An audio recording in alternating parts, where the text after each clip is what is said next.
Yoka. Tagged up with them off in mid. The smoke's still on the way to block vision, although the blind spray of Brilliance is still good enough to keep Epoch low. Regroup with his teammates starting to search out towards the water control. The T's just don't know what's being taken. That's the problem, is they grouped so heavily to go for a B pop, had to cancel. Is mid still aggressed? Is there anything being taken in A main? Resmoke goes down and the CTs are just searching in from mid. Brilliant sees nothing at all. There should be a rotation of a second player back out to B, but it's probably going to have to play retake heavy just because they're so defensive. They're starting to wrap towards this B play in the end. They've got passive outside control. Jake is leaning in to check. No one's going to backstab against the electric position, but main could be a concern. Jacobs will get one kill. Tame Fear with a response. The M4 Sugar revealed. The smoke's going to come back. No one's watching main. Now there's a player towards Jail that will start to have his head in the swivel, but that's the easy access to the center of the bomb site where no one's accounted for this at all. And that player starts swinging forward at Jail. Patsy, watch now by the AWP. And the shot missed, nearly lined up. Tame Fear fails out the big green, but no one's expecting the second player to be here, and Brilliance will strike them back. They're so low on Epoch and Norse. Epoch still gets that kill, gets the hell out of dodge. Norse gets away from contact, seen past the pillar, and gets picked up by Sugar as Yoka deals with Epoch. The defuse will come through. EX-RUSTEC are back in the lead. It's just one of the simplest bait and switches of what happens out there to B main. We all know when you've got two players towards main, you never swing main as two. You always get the first player to take contact, wait a few seconds, and then come back in. Now, of course, it would have been easier if Patsy gets away with one kill, but he just sets up that round. Brilliance has got the easiest of doubles. And then that's when it's just chaos in the post plant. The comms start flying everywhere. Players don't know where to look. You get caught in the open. 16-15, that was a comfortable round.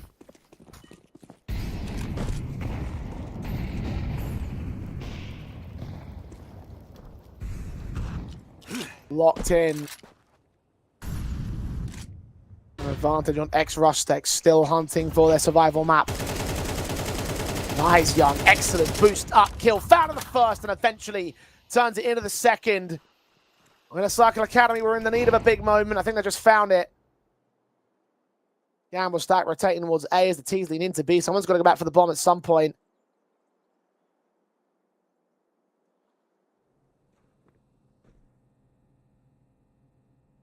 We'll get picked up and look to get committed. The first time that we've seen a rifle get boosted up. Previously, it's always been the AWP. Yoka is hoping on this gamble stack that they can somehow drive the T's in. With Sugar searching towards mid, yeah, there might be a flank coming through from B main. This is pretty much impossible. You've got to hope for a double kill in from main of Sugar for the only way for this round to get set up, and that means that Yoka and Patsy need to distract. Sugar seeing one, unawares of the player closer, and Sugar will get caught off guard with that. Epoch takes him. Patsy put a nade to the side, but keep the AK. It's more valuable to EX-RUSTEC in the next round. In a circle. Just step by step. One team takes one push forward, takes an advantage. The other one evens up very quickly.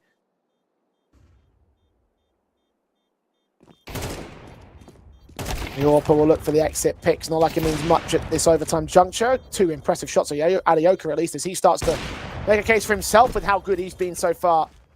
Lies Young picked up 26 frags for the big green. That's one behind Patsy at 27.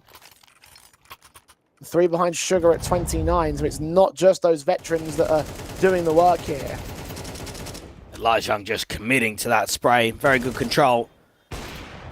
And at the moment, we're getting some back and forth round, not really getting a huge amount of separation between the two. I think the only thing that Inner Circle have got to think about is we've got another best of three to play this evening. Let's try and wrap this up in two. Let's not get this dragged out towards the decider where it's a long 3.5, 4 hour best of three, because then it's very difficult when you've got elimination on the line in the other tournament. Starts at 6 p.m, right? So it's only 45 minutes to go. So if this does go to a third map, they'll be forced to forfeit that game. Sugar forced into two fights. He will force out Lies Young and Tame Fear, so no more individual impact out of Lies. At least the return frag and AZ is good, but it's a 2-for-1 that favours EX-RUSTEC, and they've been finding a lot of these trades in their favour so far. Been so many moments when Sugar's aggressive into A main and on contact just always getting multis. The T's are just going to start pack and grouping. It's got to be a contact heavy play now. getting the bomb down's not going to be an issue, and we have seen some pretty good X factor from them in these post plants on B. I think what's just difficult here is that you don't have a huge amount of util. So get the bomb plant, hope to try and get picks in quickly. The CTs might have another wrap going out towards main, but I think Inner Circle Academy are going to be aware of it again.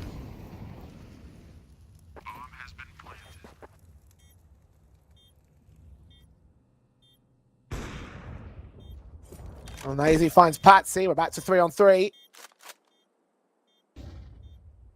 Taking a sweet time getting into position on the retake here, EX-RUSTEC. This will be a very last second push.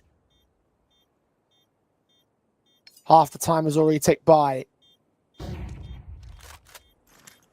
they're still searching. Flash in.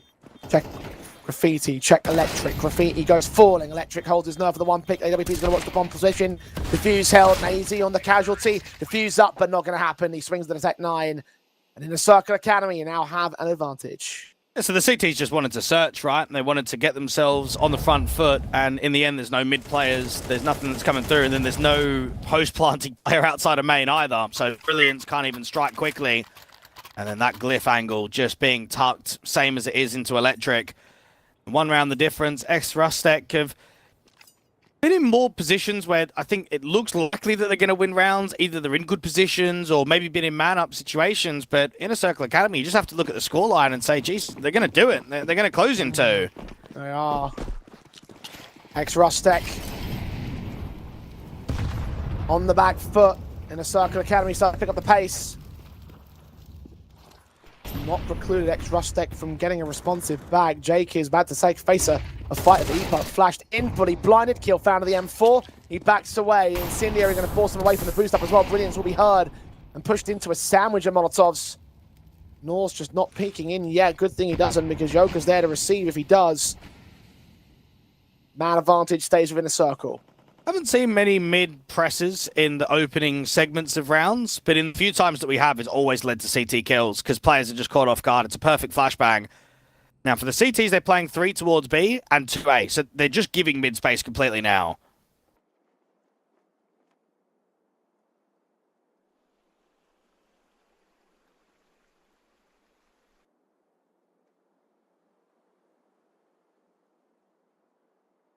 $50 seconds. Stalled out beyond belief. EX-RUSTEC form up some sort of execution, some sort of split play, preferably. Isolate a fight on North, so he's forced forward to the Molotovs. It's a good kill. Still 2 men on the back of the B side. Epox is the concerning element, though, because he's low HP here. Laijiang's also tagged. Here they come. 3rd man, also part of the defensive line. They hear footsteps. They think it's a rotation away. They thought it completely wrong. Complete misread on Inner Circle Academy. Laijiang known here, but it's backed up. Epoch gets here in time. They do some damage, but the 2 players fall. 2 versus 3. To a 2v2 we go with Tame Fit on a Sugar. He's got to wait for backup. Yoka peeks in at low HP, gets his shot together, and Nazy up for the retake. Big green in hand, at range, looking at Electric, hoping that someone presents. Patsy. Bit more of an advanced angle. Nazy finds Joker. Not ready for Patsy to be so close. And the round goes to EX-RUSTEC. Right, that's just so rookie. What is going on there? Even if they are being pulled for a fake, even if there is rotation room underway, players are being drawn with their backs turned and knives pulled out. They don't even have their guns ready. Oh, that's embarrassing. That's easily the worst round that we've seen from the youngsters yet. They look like fools in that one. That's such an easy side take. Had 3 players set to receive them. Had they held their positions, I don't think EX-RUSTEC would have won that round. Intricacies aside. Panicked on Inner Circle Academy, and that probably is the reason why we've been playing out so long. They had 3 map points. They were looking solid, and suddenly a decline in form has led to this state. Seeing glimpses and rounds affected by said lack. ICA evened against, have a chance to take away what would be, I believe, their 5th map and match point. EX-RUSTEC gunning for one more of their own. Epoch. Close. No one's watching directly here in mid. Body block would have been heard. He's got a back way past that smoke. They've got to try and get his attention drawn over. Lajang on the off angle. Oh, it's a lot of damage, but it's no kills for him. Swung forward on JK's, I believe. Brilliant's credited with the kill in the end. Now the AWP of Nazy's got to account for a backstab, got to account for main too. Players searching from water will look in towards the mid control. Smoke on towards the temple entrance. It's an A play in the end with a lurker, a late lurker towards that B site. Retakers being set up. They can't defend the site now. They have to go back in. Nazy will get Patsy. That will reduce one element from play. So no longer up for the backstab. All down to the post planters. It's all down to Yoka. He's the only one that can make a difference. Orpa posted towards main. Norse making some noise past that smoke again over at the beach. He's been smoking. Orpa leans into the first contact to Nazy. Yoka hits a shot. The second one, not so much. Tamefear takes him back. Both players pushing him towards heaven, and they both go down to Norths, who has struggled at times in this game. Still only 15 picks so far in the OT, but that is a sequence worthy of EX-RUSTEC Academy. What is their fourth map and match point? Well, Patsy is going to be annoyed at himself because it looks as if on the radar, he's got the round-winning play to either catch off the AWPer that's out there in the canal, so slow down the CTs into A main, or just come in extremely late around Temple and just be annoying, right? Just try and shave more time off of the clock, but Nazy recognizes that Patsy's been playing outside of B in so many of those rounds, so just get ready for him. Then there's the control, there's the sequence out in beach. In a circle, should try and close now. Missed 3 chances to do so already. Ideally, don't miss one more. Tamefear looks forward into the Molotov. He gets ahead of the game, finds Brilliance, has to back away. He burns to 8 points of health, so he's vulnerable for the rest of this one, but he's got the start. And this is where they need to try and get a kill elsewhere. Doesn't matter if it's Sugar on A, if it's one of the mid players, if it's Patsy outside B, and Extremity needs to make this a 4v4. Patsy seen beyond the smoke, but Norse can't stabilize the spray. He doesn't have enough vision. Now 2 players low in server, but more low for Tamefear than it is for Patsy at 41. EX-RUSTEC reclaim a 4v4 in a circle, losing that man advantage. Bolstering up the B side, thinking there might be a rotation at play, and there may well be so. The players are moving into canals. That bomb still has to make its way in. Epoch's going to start peeking. Going to be ready to receive 2 with Lajang in support. Turned up, Orps in the shoulder shot, missed. Yoka repeats for another. Lajang faced by Sugar, put down. Now players on backup. Nazy in support of Patsy's casualty. Jakers can deal with Lajang. That bomb's still going to commit. The AK trying to engage. The AWPer now has the angle on lock, but Nazy still finds Jakers on a wide face. Bomb plant tapped once, trying to force fight. Didn't see the barrel, but now he's ready to do it. A teammate commed it over. The M4 sees the shadow, but Yoka swings in with a no-scope kill. And trying to make the amends, trying to make the differences. AWP v AWP in this 1v1, in this clutch for the map. Now, they know that Tamefear is low. They know that he was the one that was caught in all those incendiaries out in main. Yoka has been tagged up himself. The USP is pulled. Tamefear. Right idea, right moment, and the right tap to the head. And that will seal the deal on this one. 19-17. EX-RUSTEC Academy will show up EX-RUSTEC in their opening series of CCT, taking the series at 2-0 in the moment. Yeah, well done to the young boys. They've had quite a lot of losses recently on HLTV. They've had some last place exits. They've been struggling in closed qualifiers. So to make your debut in a CCT main tournament and get yourself an opening win, no matter how testing it may be, that's a positive note for them for sure. Look, it ends the losing streak, and I think above all else, that is a big positive for their form. Yeah, okay, fine, 5 best of 3s. If you want to say 4 because of the forfeit, sure, that's still 4 losses in a row that now goes to the end. So you can kickstart your campaign in CCT. And as we talked about within the Circle Academy, they're not usually at this level. So the fact that they're here, the fact that they're getting a win against an EX-RUSTEC side, they should have got a 2-0 of their own right. It's a positive for the youngsters.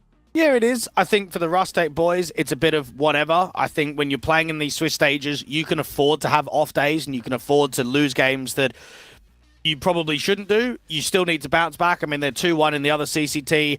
They're doing quite well in Nodwin to at least keep contention. So I think they'll look at today as a slight disappointment. It's not the worst outcome in the world, but they'll recognize as well that we've got to stand in today. We've not played with Sugar before. I know that he had a really good showing on both map 1 and on map 2. So yeah, just need to bounce back in the next round. That's all they have to look at this point of view. I mean, look, for Sugar, I think it's really him been the highlight element of the server today for the EX-RUSTEC side. I mean, certainly my MVP pick because he performed so well on Nuke and Anubis, and it's a shame that they didn't get much more out of the efforts and the impact that he provided from the EX-RUSTEC side. You are right about the name of team formation. It's going to kind of happen sometimes, and I think they've had a few more stand-ins, and they're probably going to have a few more in the near future. So for their own sake, it is going to kind of suck at times, but they have to deal with it, and they didn't deal with it today. Maybe they can deal with it in the future. As I mentioned before, it's only round 1 of Swiss Stage, so they'll have more lifelines, they'll have more opportunities to bring that back in the very near future. But for now, it is Inner Circle Academy with their first win of the Swiss Stage here in CCT number 6.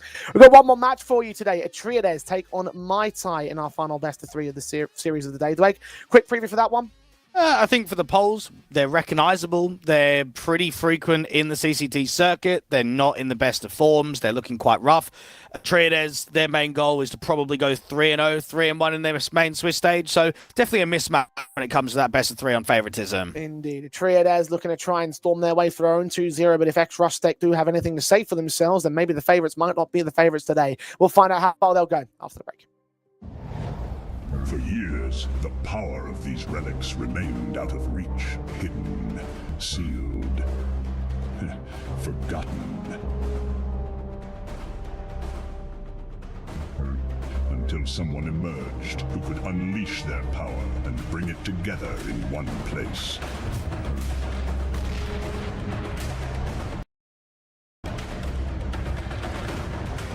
OneXBet. Discover the power of crypto betting.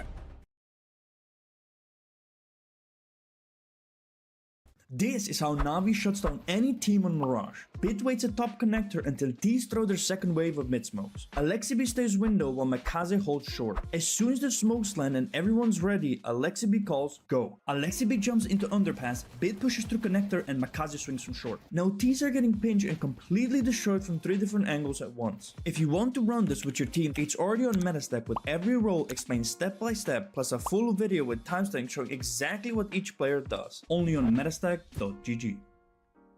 And another. He's got full control of the A side. Who needs a stack? 3 kills, make it 4. The last one left is Zywoo. Zywoo's got a second, still 76 health to play with. Looking to cut down Vipery. Zywoo 3 kills into this 1v5. If he can. The best.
these relics remained out of reach, hidden, sealed, forgotten.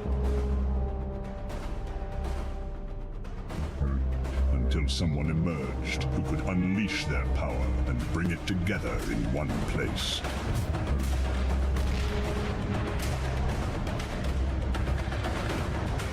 OneXBit, discover the power of crypto betting. This is how Legacy completely shuts down mid control on Dust 2. First, the AWP player runs short, throws the extinguish smoke and holds top mid for first contact. At the same time, Dumal runs short and gets boosted behind the smoke. Now, if T start clearing short from lower tunnel, they expose themselves to the boosted player, but if the top mid player focuses on short instead, he walks straight into the AWP. If you want to run this with your team, it's already on Metastack with every role explained step by step, plus a full video with timestamps showing exactly what each player does. Only on metastack.gg. And another. He's got full control of the A side. Who needs a stack? 3 kills, make it 4.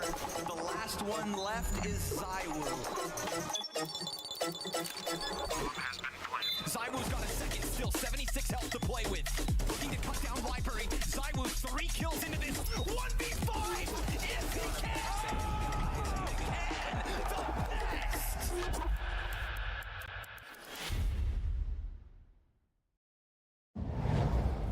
And welcome back to CCT. We're into our final match of the day in the opening day of CCT Europe number 6. Time for our final matchup of round 1's proceedings for today's proceedings. Of course, Atriades will take on Mai Tai. We've been over just before the break. Dwayne, this is a matchup that once again has one key and obvious favourite, and that is currently the Atriades side. They're a squad that have done quite well in the CCT challenges, and now they're trying to make a bit of a point in the main tournaments. CCT EU Series number 5 has featured them getting a 2-0 win versus Lokios Gyutos, another 2-0 win versus Sparta. So with them in a position to try and press towards the playoffs there, they've got to be doing the exact same thing here in Series number 6. Yeah, we got to see a little bit of them, you and I, during the Nodwin Clutch series most recently, and they did look rather good, and I'm kind of looking forward to seeing if they can do the exact same thing here and now. I have to say that I'm very impressed with also the mentality on these guys. Like, we were talking to Chill during that broadcast, and he was very much like adamant, or he very much sort of accepting of the fact that this project may or may not last long at all. It's a team that's designed to give opportunities to players that might have been forgotten, guys like himself and Depression and Navira and Python just recently coming from Clutch Chain, and that's the whole point of this team. And maybe they might get offers, maybe they might get individual offers, maybe they might go as a whole team, but whatever it is, they're going to soldier forward irrespective.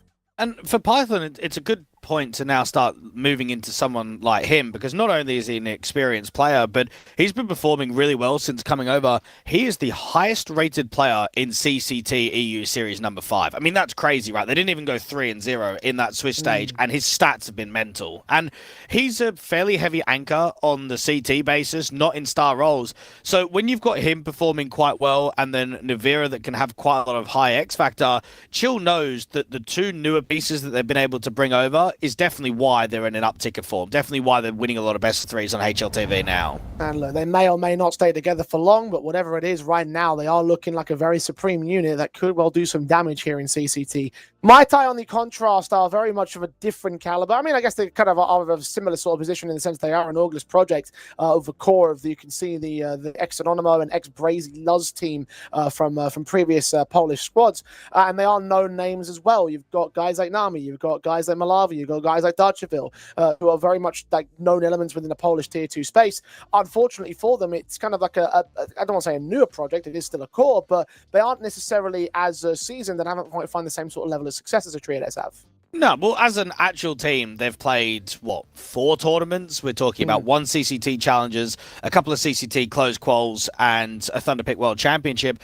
Other than that, that's been it. The only reason they're getting a VRS ranking is because of the Core 3. Now, at least they've got the full lineup today. When they played Unity a little bit earlier on this afternoon, they had themselves a stand-in. They had Welzak that played instead of Malawi. So not only have you got an inexperienced player, but you've got the AWP coming out. So at least they've they've got their full 5 today. Don't really know much about this Pelly guy. He's only got 108 reps on HLTV maps.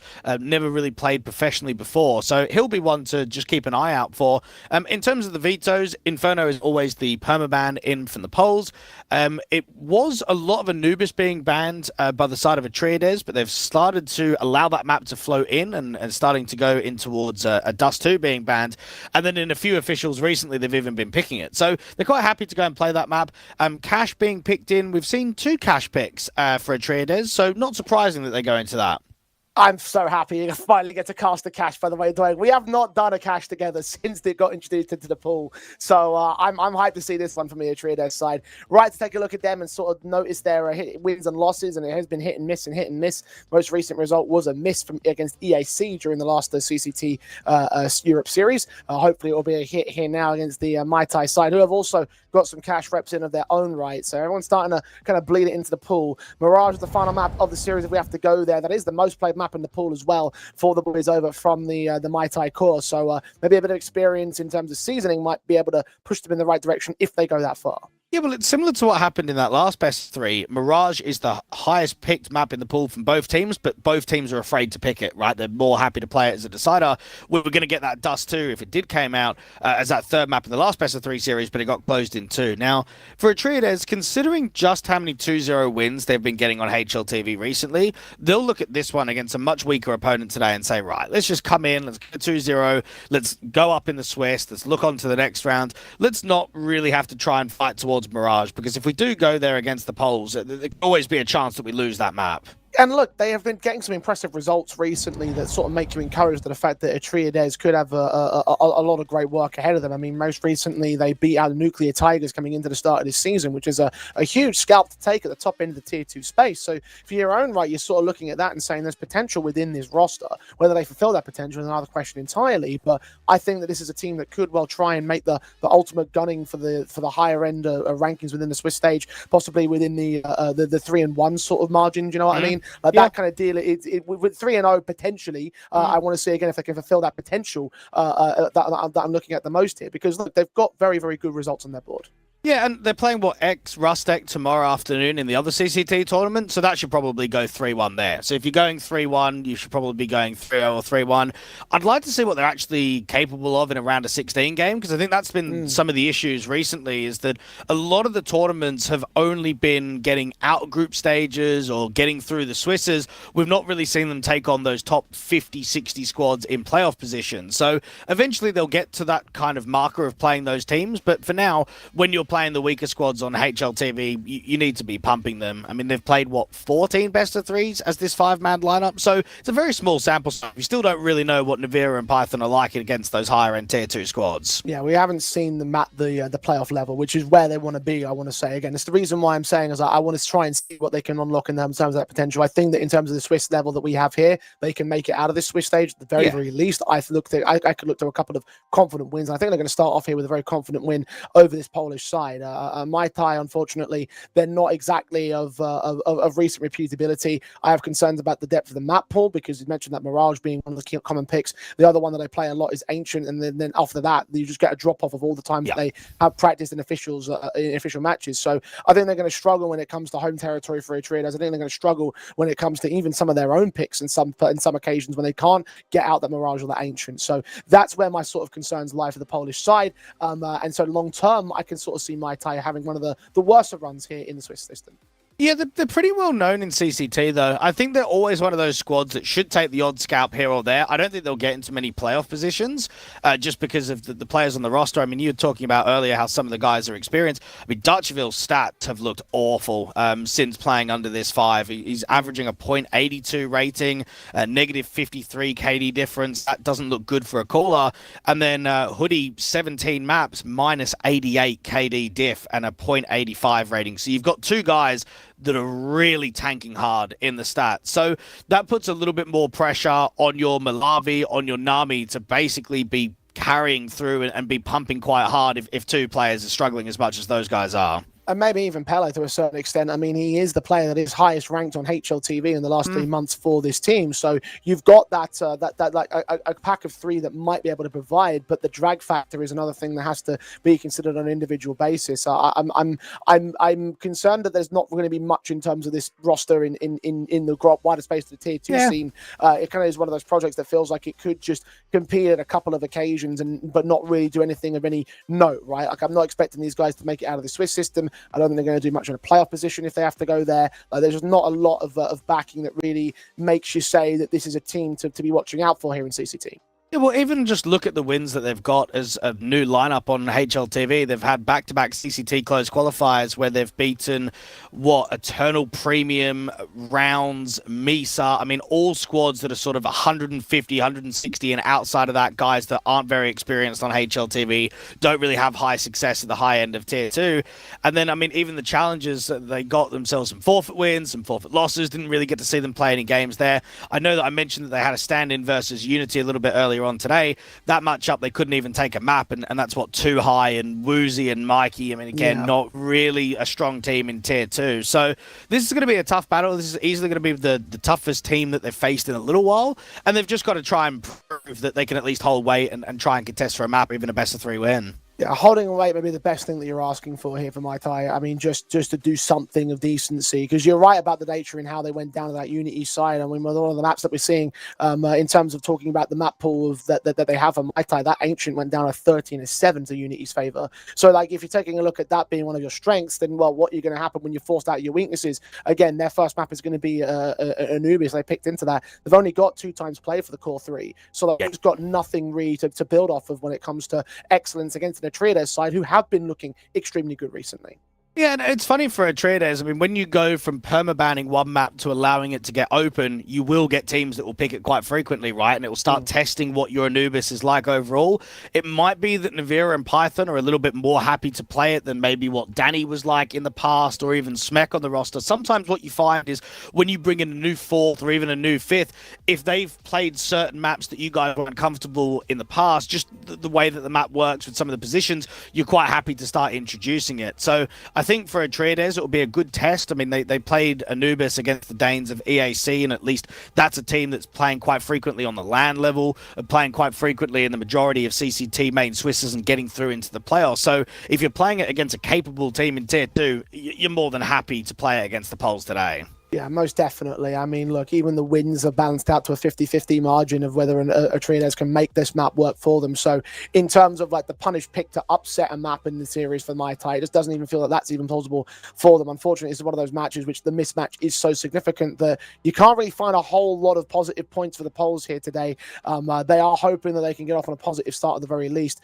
I haven't seen enough of their cash to necessarily say that there's much in that one. I guess it is still a new map, so there's still a new map in terms of most recent plays rate, so there's an opportunity in which they could sneak in something over there, but like we are clutching at straws to find an opportunity to say that Mai-Tai will have something in his best of 3. Yeah, and I think it's just another classic Los Cagutos, right? I mean, Malavi's been subbing in with those boys recently. A lot of these guys kind of go in and out of organizations. You've got the core of Dutchville, Malavi, and Hoodie that have been together since the start of the year on Anonymo, and then they went over to Zaj. And then all of a sudden, that project just kind of died, and we didn't see them playing any officials for about a month or 2. And then the Brazy core comes over, and then you kind of readjust that old Zaj core. So these guys are always going to be familiar with playing one another, and they've almost got nothing to lose at this point, especially with bringing some newer players into the team. So you're just trying to look for some upsets. You're just trying to cause some wins. And I think we will start seeing them pretty frequently in the CCT circuit. I think they're good enough to get out of the majority of closed qualifiers.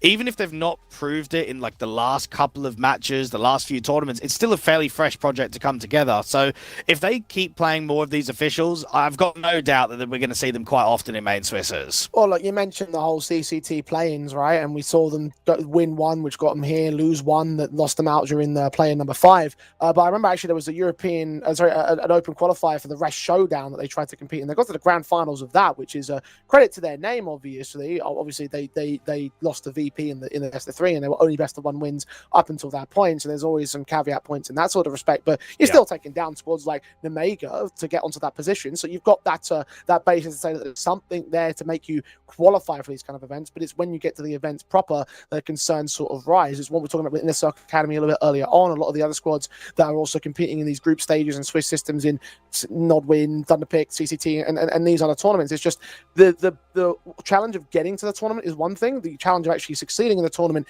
is a completely different beast. Yeah, and I think for Muay Thai, it's just about actually get some officials under their belt. I mean, 17 maps on HLTV is a new project. That really isn't much at all. Yeah, of course, you're going to have the VRS ranking from the previous core, but when you bring in newer players, you just need to start getting officials under your belt. They've had a lot of forfeit maps and even series as recently, which hasn't helped them get more officials under their belt. So Atreides will look at this as being an easy opponent. You definitely can't underestimate the Poles because they are quite experienced, but yeah, come in and get the job done and look for a 2-0. Yeah, it should be an easy one on Atreides' perspective. How easy it will be will depend on how Muay Thai will kick things off on their pick of Anubis. After this very short break, we'll kick things off in our final best of 3 of the day.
Mai Tai and Atreides, one heavy favourite on the T-side start here. It will be Anubis to kick things off. Dwag, any win conditions for Mai Tai? We're back in Atreides to a 2-0 basic.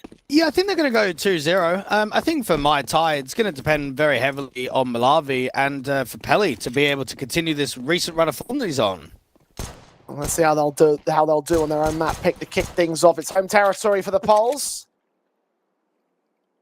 The CT side start as expected. E250 of depression, just peeking in and out of the arches. Malavi will take down Goody to start off for Mai Tai. First blood has been drawn. The depression's not taking any further contacts, and the two A extremities are just going to keep walking. Now, they've got full site access. The problem is the bomb is still all the way out towards top mids. They're going to have to keep fighting if they want to get that bomb across.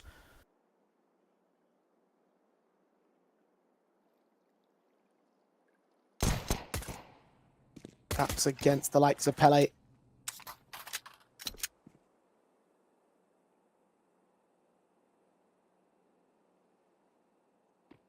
Doesn't get any kills in either direction for it. Now he's been tagged, forced away from the initial contact. He's got two teammates right behind him there in support of the B defensive. Turned away towards main for the wrong moment. Can't wait the shots against him. Nivera will kick things off the T side with depressions follow up on Nami. And now Pele caught in the back lines with players inbound from Temple and CT. Pele's going to get run down. Hoodie and Malavi together with one trade, with a second man going down low, but depression holds his nerves. They can't quite get the kill against him. Malavi will fall, and now Hoodie is followed up on by Nivera as the pistol win will go the way of Atreides. Definitely scrappy from the T sides. They recognise that if we can walk contact, we can drive a lot of rotations around A. So B in first was looking kind of weak, but CT's not there en masse. There was a lot of chaos out from CT spawn at the back of Glyph, but not enough kills coming in, and depression ends up getting two. Nivera also gets a couple, so they get started. And for Mai Tai, we've not seen an Anubis official under this new banner from them. So this is going to be a good test of the core itself on just keeping things pretty calm, keeping things pretty fundamental.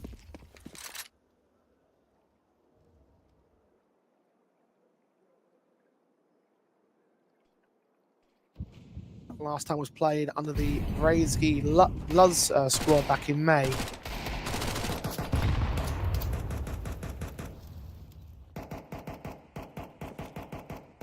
Yeah, that was the core of three.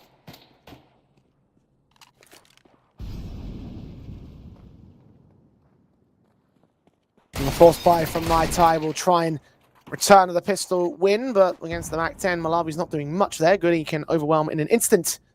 Start things off well for Atreides as they hope to just convert simply onto a 2-0 start, 3-0 with the eco that will follow. And again, try and make this look like a very easy affair for themselves. A good pick on the mid player, and Hoodie's been able to try and block there out towards Yakinda. Nami just needs to kind of keep following up. That's a great burst of the MP9. And the Pharaoh and Python down, suddenly depression's alone. Nami is low, and Pele's also on a Mac 10. Smoke to the cross will fade. Pele will not be seen. Nami challenged first. There's the kill. Where's the last though? Back turn. Doesn't think he's centralized to the bomb site, and Pele will catch him off guard for Mai Tai Steel. It just had the MP9s at close range doing what they do best, and that's getting a few bullets off, trying to AD, just trying to create a bit of movement. Atreides had all of that space towards mid with the opening kill from Goody. Would have expected a force of a bit more of an over-rotation from one of the B players just because Temple was open, but they held their ground. They focused the attention towards both main and the electric position, and for Atreides, they'll be furious that they don't convert.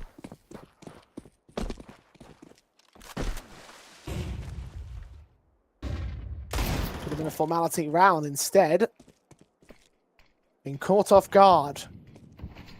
Mai Tai will try and convert upon that, return the momentum back towards their direction. Chill's got a hero AK in this course play though, and he'll win out two fights with Malavi. Very, very awkward spray. Triple was secured by Chill and all. Quadra, in fact, for the man. Oh, they've been decimated by a single player of Atreides. You wonder why even the in-game leader has got the AK out of anybody.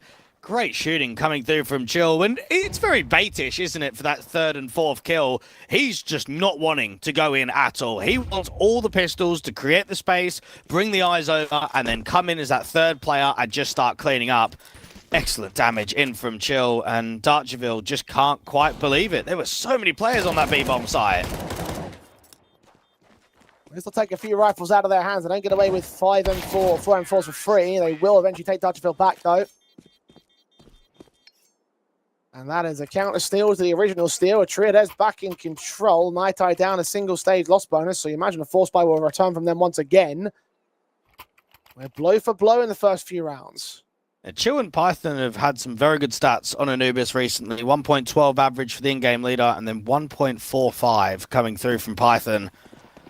It's all going to make a difference with the impact players. Mai Tai stacked up B quite heavily on the last time that they were on the Force. They're playing 3B early round, no one for mid early.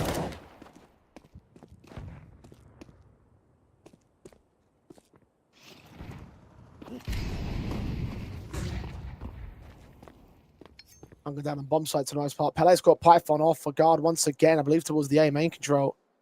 Archerville just barely missed out above that smoke. Vera was watching for that M4 engage, that one responsive trade, not quite available to the T side just yet. Archerville's hoping for more. He leans in towards mid, seeing with his shoulder out beyond camera, not expecting the pressure to be so close. So once again, Mac 10's reign supreme. Can he deal with the MP9? Pele, low HP, depression drive-bys him, and the A site is secured. And I mentioned earlier that Darcherville's been struggling a lot individually, and I think that's case in point. He's just napping out there in camera, just so not ready for a swing. And then it's a collapse of the bomb site because of it.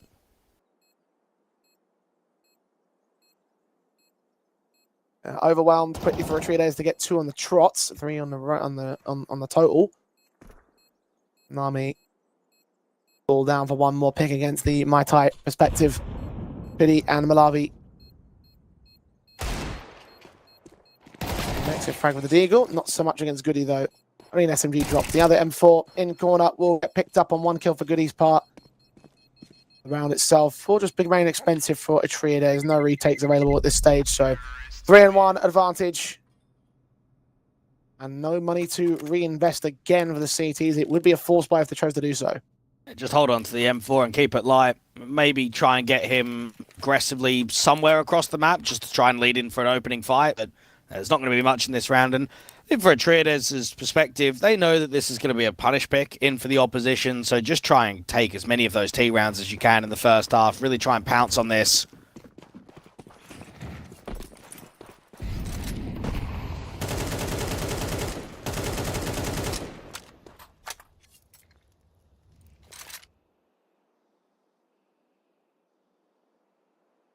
Atreides.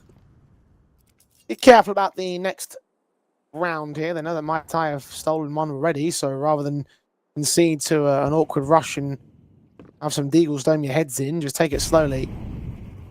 Approach the default. Towards water, towards the A side where the default is setting a gamble stack starting to form from Mai Tai. In the meantime, all 5 players are here, including this M4 of Malawi that was held over. Navira's going to get caught first. Execution utilities inbound. They're going to commit with this. Deagle next up to face. They nearly take down depression with it. He's 42 HP. HE's come back. Deagle still looks for his chance to strike. Python's seen. We'll tag up a little bit. There's so much more around him though. Python chill with a couple of trades. Pele with 1 back. Chill overwhelms Pele all the same. 2 men remaining in play, both on this A defensive. They've not revealed themselves as Hoodie gets caught back. Deagle of Nami will not spot anything more. Maybe get depression after the fact that the bomb plant. Seen towards heaven and swung up by depression. So the gamble stack was set in, but Atreides still make it work. And as for this best of 3 for depression, overtaking 600 maps played on HLTV has him as the 2nd highest in the server. Dutchville is only just in front of him at 604. He's an experienced player, more known out of any of his project for iNation when they played at one of those Blast RMRs a few years ago and they were competing around the top 40 level on HLTV at the time. Looking to try and have an international stint and get back to that level again. Atreides have been tested, but at 4-1, you'll be very happy with the beginning. Indeed you will be.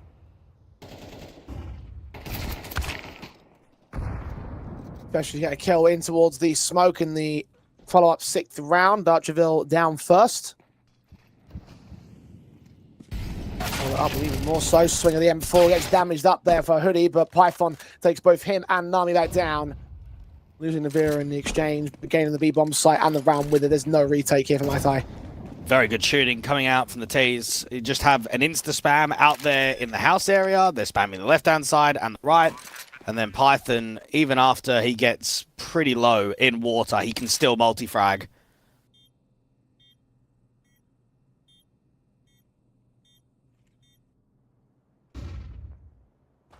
And just see the individual basis and how superior some of these players are for Idrides.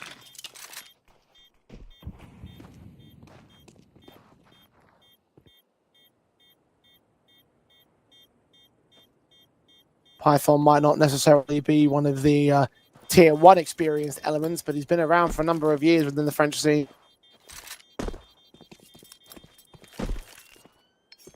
And on his comeback tour.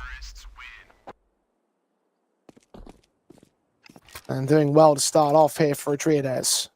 It's almost a bit of a shame that there isn't much of a French scene anymore. I think when he was going, I think about the peak time on Heretics, you had them, you had LDLC, you had even the 3D Max boys going at it, and you sort of, Falcons too, you probably had anywhere between 2 and 3 decent French teams in Tier 2. You've now only got 3D Max. I mean, Gen 1's not even close to where the peak level was of Tier 2 a few years ago. I feel like that not the death of the French team, but the death of the national base teams in general kind of left in with no real projects to pursue. It's off of Falcons in 2023. I think in the second actually now he's going to strike down on depression first up here towards the bomb side, but Goody and Navera and Python clean house. So once again, the Frenchman chiming in to leave only 2 players left, and an AWP or back site shouldn't really hold much of a defensive. Bomb should get secured, and there shouldn't be much left in this round. But as I was saying, like after he was left from Falcons in 2023, he just kind of disappeared. He didn't do anything up until he reappeared back on the Clutch Train project earlier on this year. So a return for him, a chance to try and redeem from the old career, make good on what his potential was. A lot of players went over towards Valorant, right? Just tried to, especially at that time. I mean, the UK players were primed of it. If you're not getting a decent salary, then why stay? Sit there and work with peanuts. At least if you can go over to Valorant, a lot of the guys were getting 4, 5, even 6 times the salary they were getting in CS. Of course, you're going to go and make that jump. And I think a lot of the French players tried to do the same. I don't think Python was among them, though. I don't remember him being involved in Valorant.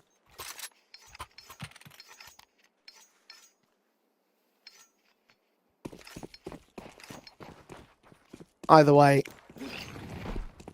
he's back to the promised land. Back home with the Idrides and doing really well with them. Top fragger alongside Goody. Enjoying the likes of Chill, who just overtook them. 6-1. Minimums taken for Idrides with very little resistance from Mai Tai. Couple of players here towards the main access, Pele and Darcheville. Altos that will try and drive them away and will be successful. Eventually spreading towards Darcheville to do some damage too.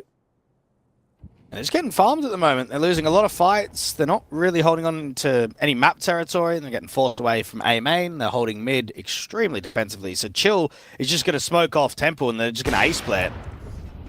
Leg shot from Malavi. Couldn't connect the kill when the man's back was turned towards him. Now they're coming inbound. Player caught with Util, Chill and Python move through them. Chill will eventually get caught by Malavi's one pick back, running right into Goody though. He gets decimated. Idrides are on another level here. They are destroying this Mai Tai side. And I mean, we're kind of looking at Mai Tai asking if they're going to get any, asking them just to make it look decent, make it look competitive, just try and do something rather than going for the wins. But as these rounds play out more and more, so you get the impression that there is nothing that they can do.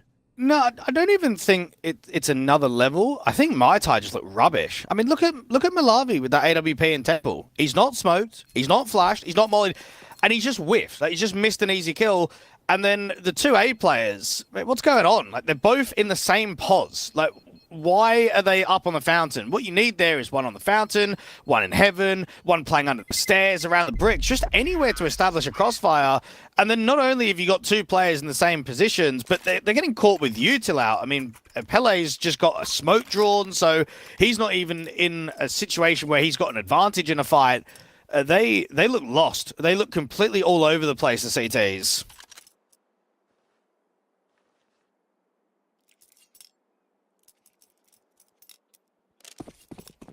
Well, it's not a high level, to say the least. Mai Tai.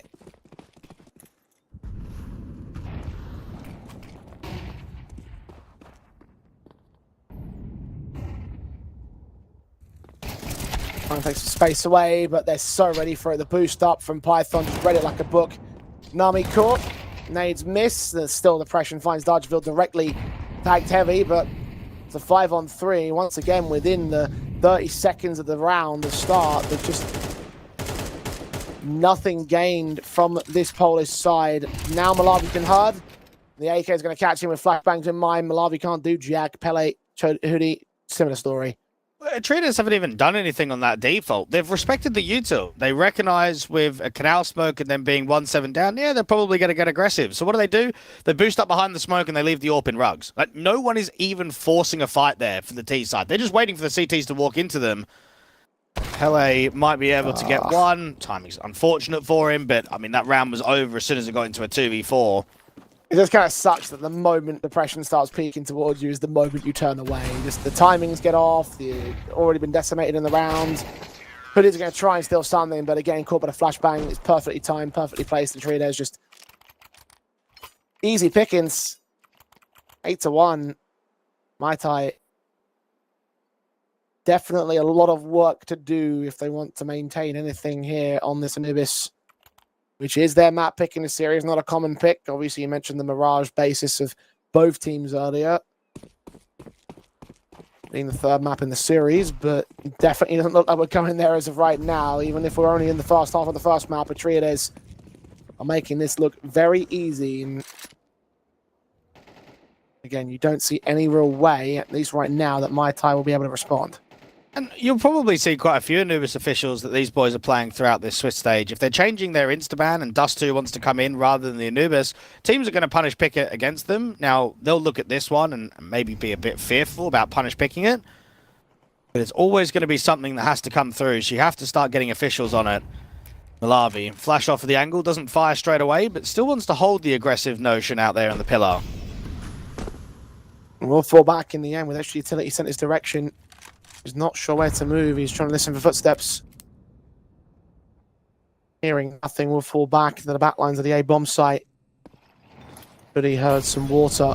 Nades will come in and try and stall out Atreides. Do some initial damage towards Python. Force from Mars into a rotation as Nami starts searching out from me. Maybe to go in for the dive down. Pellet just caught by Python. Quick swing, checks the corner. Seeing his man. They have no way to hide away from the T side and catch him off guard. They are ready for every single thing. Malawi will hold the AWP. Atreides will hold the ninth. But just out there on B, they're getting bullied, aren't they? I mean, every insta-kill is just clean. You have Python that even clears that left-hand side corner. Yeah, it's just full over. Mai Tai showing nothing on their pick here today. And look, they're playing in Troppy tomorrow morning, which is what, an elimination matchup in Thunderpick. I mean, that doesn't look all that promising either. It looks like it could be another best of three, another tournament exiting very quickly.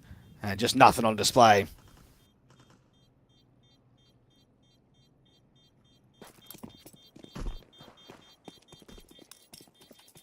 Nothing at all. Terrorists win.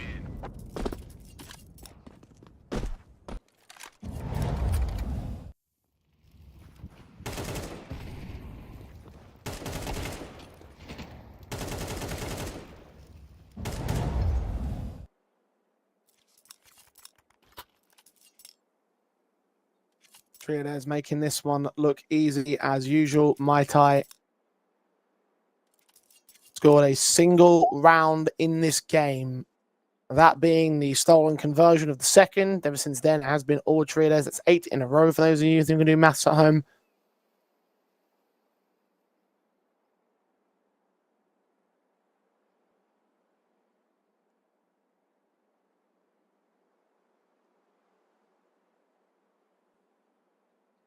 The kind of confidence that makes you think, 11-1 at the half here, which honestly feels like that probably is more of a likelihood than a possibility. Yeah, they're definitely making a bit of a statement at the moment, and there's going to be a lot of teams that are in contention to go on a bit of a run in this main Swiss. I'm looking at some of the matches tomorrow. I think that you've got some weaker teams that are looking to just try and bounce back with some wins. Los Cogutos, Unity aren't really in the best of touch. New Vision, we've covered them recently. They don't look great. Gen 1, at least they've had, a top 4 recently in a CCT, so they're going to be one of the favourites to get out of the Swiss stage quite comfortably. Rune Eaters, X-Man, I don't really see many main Swiss sort of exits for them and going in towards the playoffs. And then the two teams that I really don't know too much about is the Enjoy team, I should say. I've never heard of anyone there. And they're going up against Black Phoenix, which was the Ursa core of Carnes, Forex, and Salazar. I don't really know too much about Topo other than him playing in Amcal for a couple of months. And then their 5th player, never heard of him. So, yeah, definitely some newer names coming in. I'm so mad that they've taken that Enjoy name because there used to be a team, like a Swedish team back in the day that called themselves Enjoy. I remember that one, yeah. And you've just, you've missed the trick here, boys. Well, that matchup, of course, taking place tomorrow morning, first thing in the morning, 10 a.m. CEST. In the opening matchup of round 1 for those two teams. Triades. Back in the game here into round 11. 2 more in the half. Python and Depression will continue to move up with other elements of Goody back behind them. All 5 players, in fact, moving towards the A-bomb site. Nami, just Ferrari peaked by Python. Hitting a hell of a shot. Has a few more left in him. Malabi flash blinded, spammed down, eventually killed off by Chill. Advantage taken by a Triad bomb site. Be taken soon enough too. 1 CT is closer. Hoodie has no vision onto the bomb. Largeville's backstab does get dealt with by Depression. Pele could have responded, but Chill responds again and doubles up. Doesn't even need the support of his teammate. Triple in the round. Chill, Triades. 10-1 now on the board. Python's just hitting every single entry kill right now. Really clean shot. And if you're Chill, you just say, right, get him at the front, and he's going to not only work space, but he's going to get us 1, and then we're just going to hit every single bomb site. Jesus, look at those odds. Yeah, makes sense. They're all over them. And I know that Chill was talking about it in the interview when we had him. Him and Python have played in so many mixed teams. You just put that duo together on HLTV. There's a lot of officials being played, but they've never played professionally before under an actual organization. And with the results looking this way for Triades, they can maintain this form against the higher level of squads. There's certainly something to speak of there. 1-for-1 trades are good. A kill for Hoodie, a kill for Depression. You see them trying to get active on the Mai Tai side, trying to take space away. They've had enough of getting bullied. They're going to try and fight back, but you can see the traders are accounting for it back at the back of Rugs. They're forming up towards the main take here on A. No one's on the site right now. It's starting to change, though. And they're just going to reach the defensive line in time. Can they hold them off? There's no util to block. That's the problem for the CTs. You've just got nothing that is going to help you other than just straight up fights. Darcheville doesn't quite win that first one. Malavi can get a trade, but not the second one. Goody response. AWP watching the back lines. Depression will cut down Hoodie. And now Nami is alone. 1v3. Revealed himself as Depression picks up an AK and applies himself into the triple kill in the round. The Triades make light work of Mai Tai. 11-1 at the half.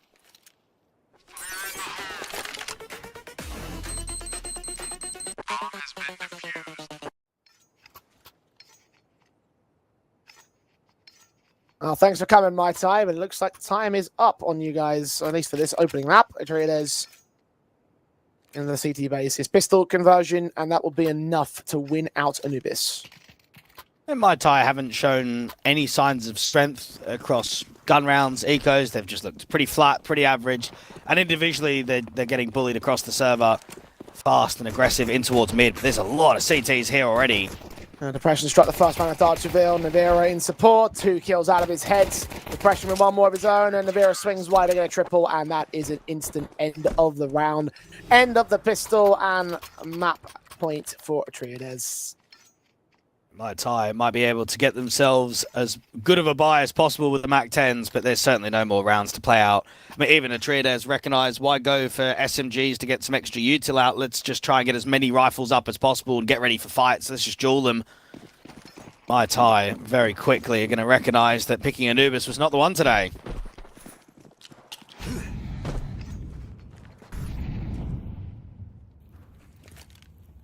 I mean, I don't think the issue is the map pick, honestly. Like, I think they were screwed either way. Just wasn't expecting it to be this one-sided. Relairs quickly into the A-bomb site. Hoodie taking down Navera. P9 trying to fight from depression. Python does get overwhelmed, though. Actually, Mai Tai have forced out a decent round here. 2 M4s on Chill and Goody. Probably best to hold on to the weapons. They've not got a lot of cash. So here we go. Another responsive in the conversion. Traders just get beaten by pace. They're trying to block. They're trying to get rotators in quickly. And no one stepped up. Now, Goody is back at spawn, so we'll be able to live. Just see if there's something in there. So he doesn't have a kit, but there is one being dropped.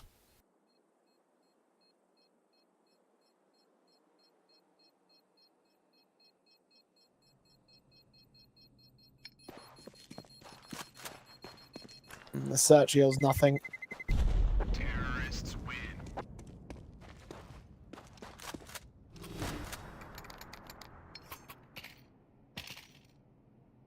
One out of 11 for Mai Tai to come back on.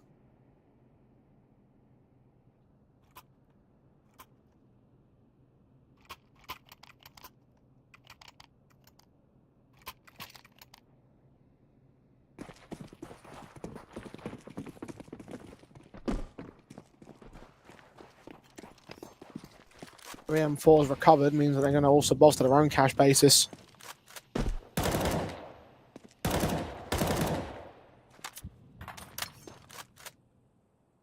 One to meet them over at the main entrance, which is where Mai Tai are heading into right now. Kind of damage can be gained there. Let's go. These search out towards the B main control yields nothing. The Deagle of Navera. We're seeing out a TK in from Darcherville, but does go down in the end. Backup is very quickly here. The nade set is really nicely placed there from Depression. He's forced away by the Molotov though. Dips back in with flash support. Gets away with a kill regardless of that. That's very ballsy from his own perspective. The Deagle of Python also lands on Nami. Entries and defensive, he is just not missing at all, even with a hand cannon to the head. 2 men left alive. They're both heard, they're both known. Third CT's back on the way into the defensive. Oh, Python's hit another one. As Malavi takes him back, the M4 will now cover his exit path. The Deagle of Chill up for one more sequence, one more shot, and not quite able to land it. It's on Goody to clutch the round. Goody's coming through from the flank, and Malavi's holding out for it. Both players are expecting the duel from A main. Goody thinks that Malavi might try a rotation, might try and pull someone for a loop, but Malavi's just searching for the man. He's looking left, he's looking right, he's looking towards camera, he's looking towards heaven, looking towards main. Now we'll finally put the smoke up, hoping that Goody takes the bait, which he will, and he'll win the fight. Malavi keeps Mai Tai alive a little bit longer. That lovely shooting coming through from Python. It's so sharp. Crosshair placement is beautiful to watch, but it's not quite enough. So we play on for a little bit longer, and for Mai Tai, I mean, they shouldn't be up against another Force Spy. They should be up against an Eco. It depends on how disrespectful Chill wants to try and play this next round. I mean, they've got enough buffer room to where they can do whatever they want, pretty much. Well, here SMG brought in by Goody. Eagle still in play from Python. And upgrade pistols across several other players as well. He'll all get forced away. Initial contact with the B-bomb site. Charging out towards water. Hoodie gets away with 2 kills. Depression trades him. Advance still sits in with the T-side forces, although Chill finds 2 taps to the head of Nami with a USP. AK recovered on 2 men now. And a 3-on-3 to ensue. A double AK save is really good for the CTs. Now that Python's been dropped out towards spawn, there's no point even attempting anything. Mai Tai find themselves 4T rounds. Okay. A little something. It's nothing that really threatens the game right now, and we're going to be a while before we get to that point, honestly. Traders still in a commanding lead, still 8 to the good, even with these 4. It's 8 more map points to the CT name as well. And no further exits will be found here, so Chill will back away from Temple.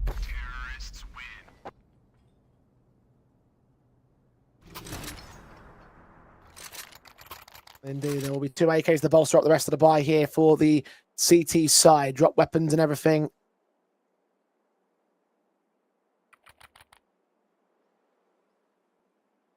The M4 of the other 3. Malawi's on the AWP for my tire. Luxury not quite available to Atreides, but they could still win this game in this round with these rifles regardless.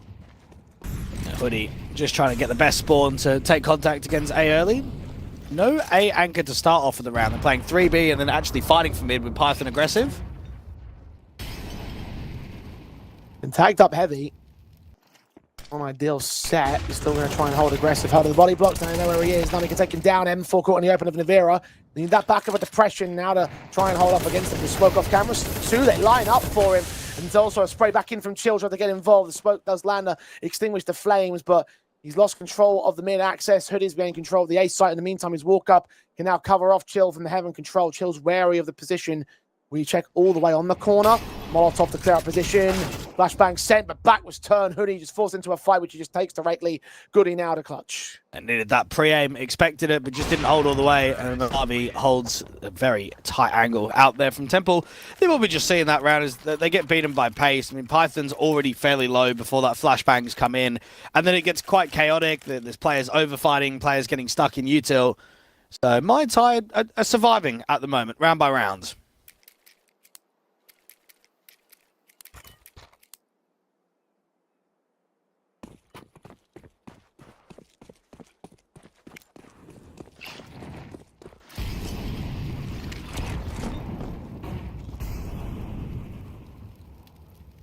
It's all they can do at this stage to stay alive.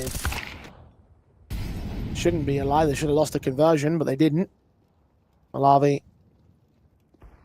And then on Navira, of course, it is a hero M4 held over off the previous. The pistols, everybody else. And Pele will get caught off guard. Again, a couple picks that could lead into AKs held over for the CT side. And they will just get the one kill for now.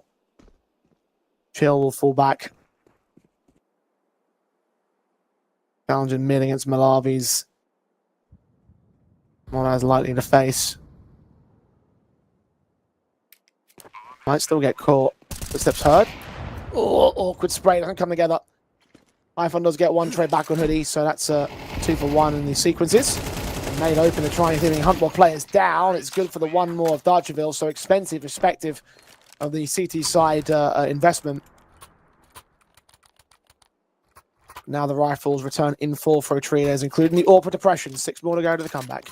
And this is where Atreides might just have to be a little bit more cautious about the opening kill department, slowing the rounds down slightly, not always looking to fight for mid straight away or fight towards the canals. Just give a bit of respect over towards Mai Tai and then start re-aggroing space later into the round. Lurk smoke being lined up there from Nami outside of B. And depression is just going to sit on the edge of that smoke out in jail. Got quite a lot of vision to work with. HE's on, lands on Pele. It's a deeper smoke up with the Molotov also coming in from his teammate. Flashbang as well against the 1T side player, just going to make sure he doesn't peek up. So man advantage taken very confidently here for Atreides. 2 players towards B. Goody doesn't have another smoke to try and block. Him and Chill going to be wary about B site access from both main and the electric position. And because Navira and Python are taking A space, the B players want to sit back and play passive.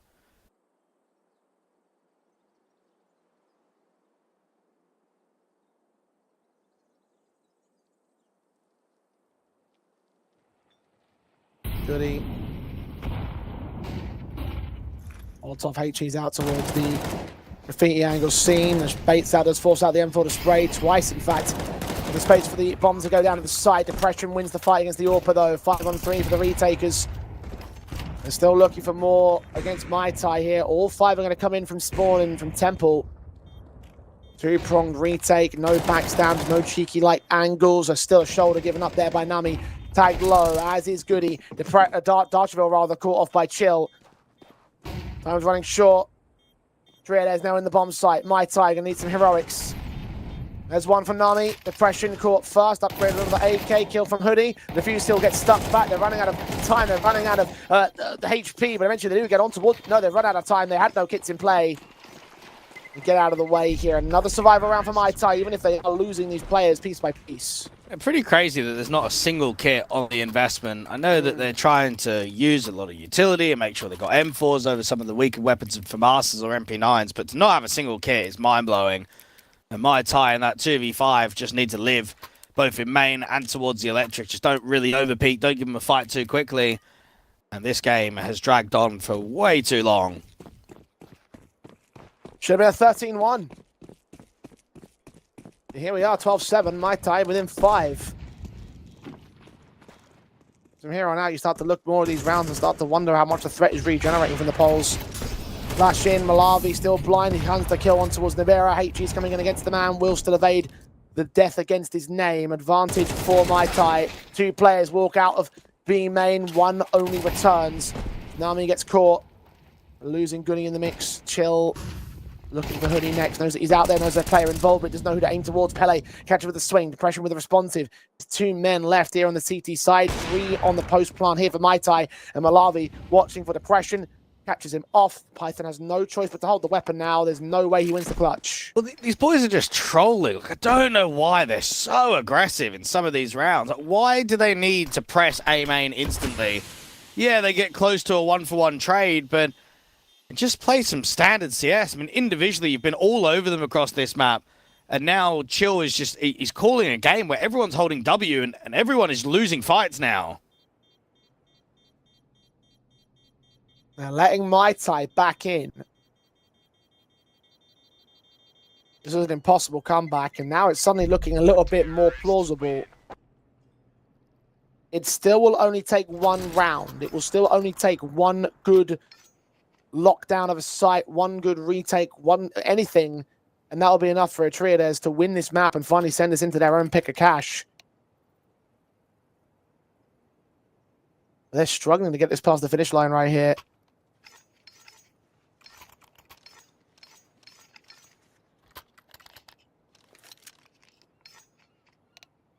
Rifles will be back in play for them. Depression.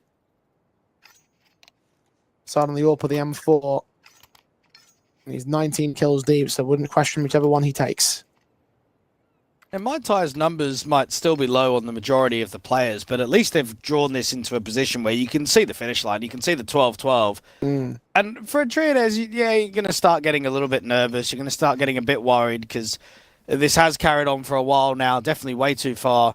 And now you just start thinking, is it going to be a choke towards OT? Are we actually going to be able to steal map number 1 in the series? Mai Tai just need to get ready for these aggressive approaches in the first 20-odd seconds and then just start stabilizing in the default.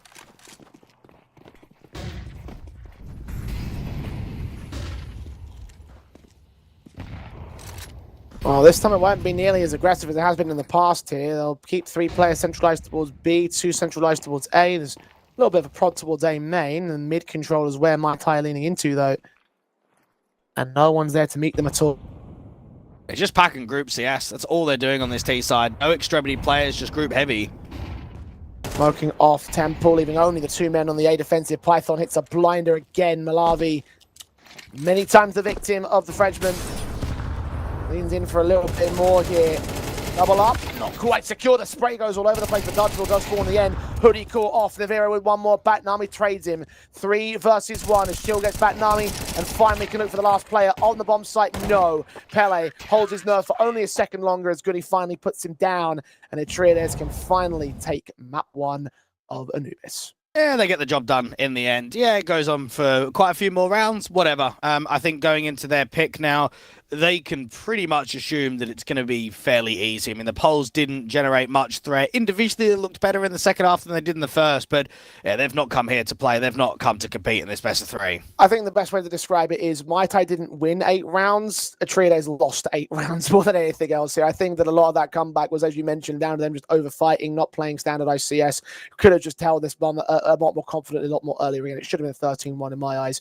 Probably a little bit something to clean up in terms of getting overconfident or whatever it is, but that now they can lock in because it is their map pick coming up next. And it's not necessarily a standard on cash, but it is one that they should, as you mentioned, as you said a moment ago, should just be able to make it rather clean.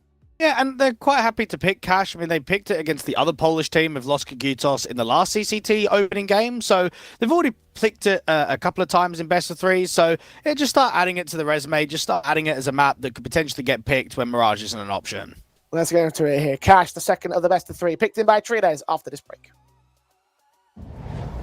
For years, the power of these relics remained out of reach, hidden, sealed. forgotten.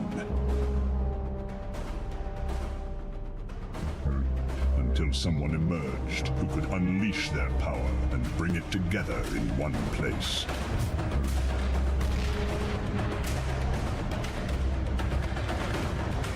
OneXBit, discover the power of crypto betting. I really want to get an op kill. Let's open Steam Overlay and search for an op play. I need a city side solo play on Ancient. Oh, I love Monacy. Let's go for this Monacy deep banana peek. So it shows I molly deep ramp and then peek towards doors and fall back insta after the kill. Alright, let's go. Let's molly deep ramp and peek. Falling back. Nice, let's go. And another. He's got full control of the A side. Who needs a stack? 3 kills, make it 4. The last one left is Zywoo. Zywoo's got a second, still 76 health to play with. Looking to cut down Vipery. Zywoo 3 kills into this 1v5. If he can, the best.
Atreides move to them up pick. It's Ash, Mai Tai are down by a 1 in the series. Could have been a 13-1. They brought a little bit of a comeback.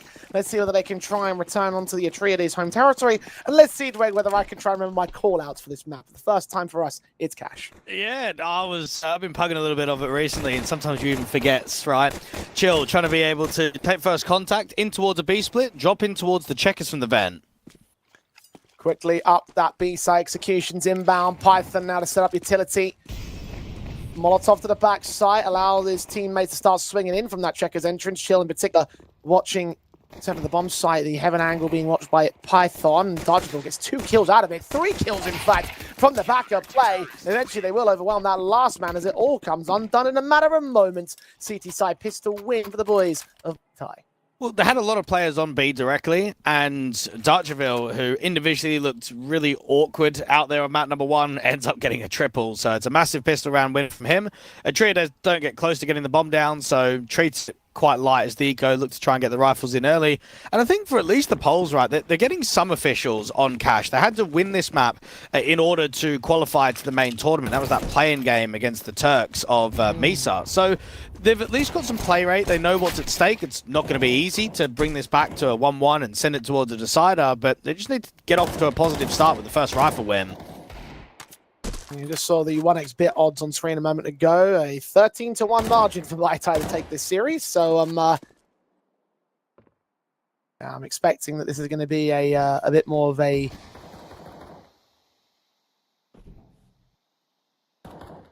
one-sided map up all the same. At least they can get started on the right foot. 2-0 to the CT board. Of course, Harsharico for Atreides. We're hoping that there's an extension from the CT side and the M4 can get given up towards them, but probably less than likely that I'll have that much.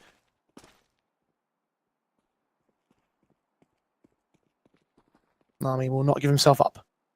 The T's just hoping that he overextends, but being quite patient around this A main entrance, they swing out wide, get themselves a dink off, and Nami has got some teammates in support now. So the Deagle's not going to be able to find anything. 2-0 start coming out for the Poles.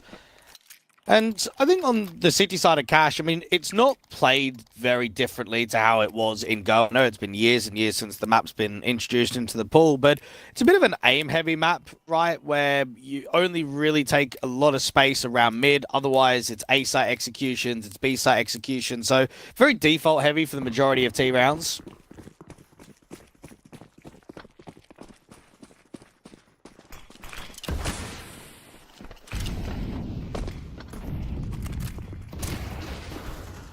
Atreides, AK set already. Goody, depression, just overwhelming here at A main.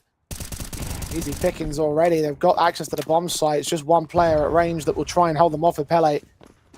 Trying to engage from beyond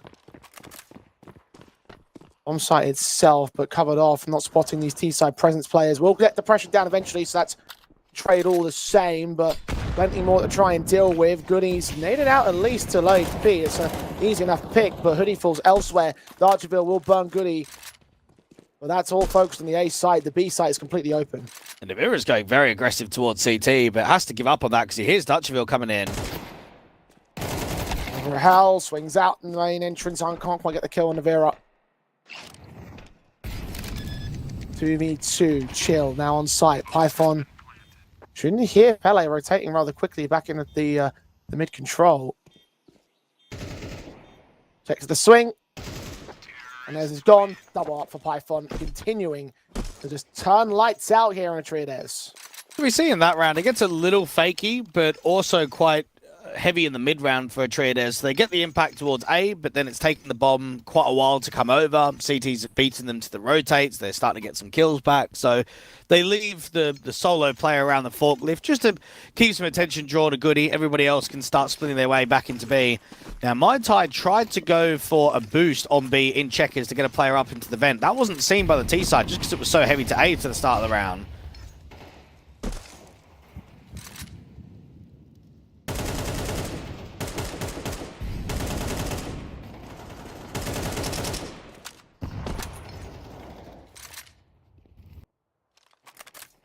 Molotov once again starts off the round. Python finding Hoodie.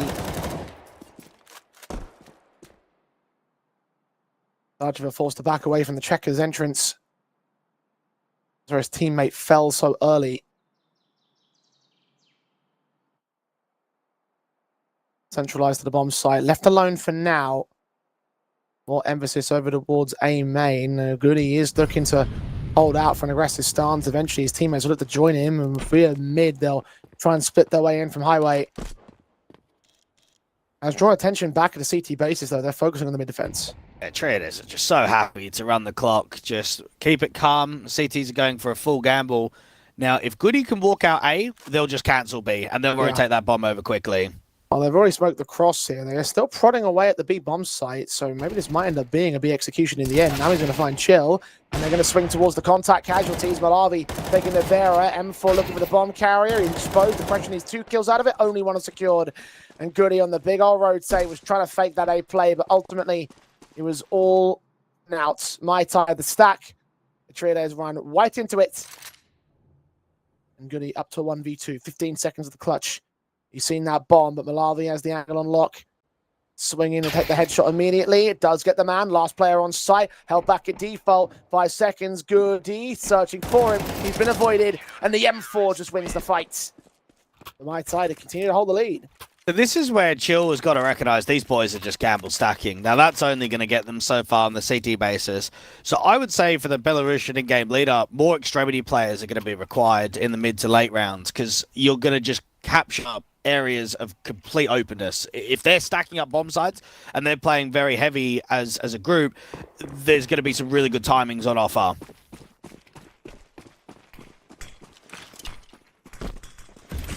Traders.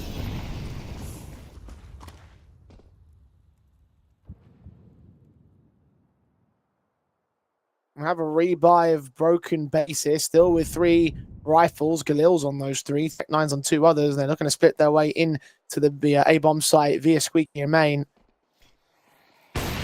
Smokes and flashes up. Molotov's also in. Malavi hits a very good flick on towards Goody. The massive Nami also involved in the secondary pickback. Depression with 1 response. The open out tunnel vision sees the jumpers coming out. Navera gets caught. Double up from Malavi. Triple not quite secured. The players at range. Depression's going to catch off one of them. Look towards that orbs position. Can't quite land the kill. Chill's waiting for him to start extending. A respawn back to that cross needs to come down.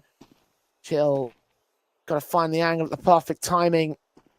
Swing towards Malavi, just missed the mark. Orpa swings up, takes him down. Depression with another good kill, but he's too low HP to deal with the rest of the clutch. And Mai Tai going to continue on the streak. Excellent shooting coming out from Malavi at the back of quad. Just left-hand side, right-hand side, living, multi-fragging.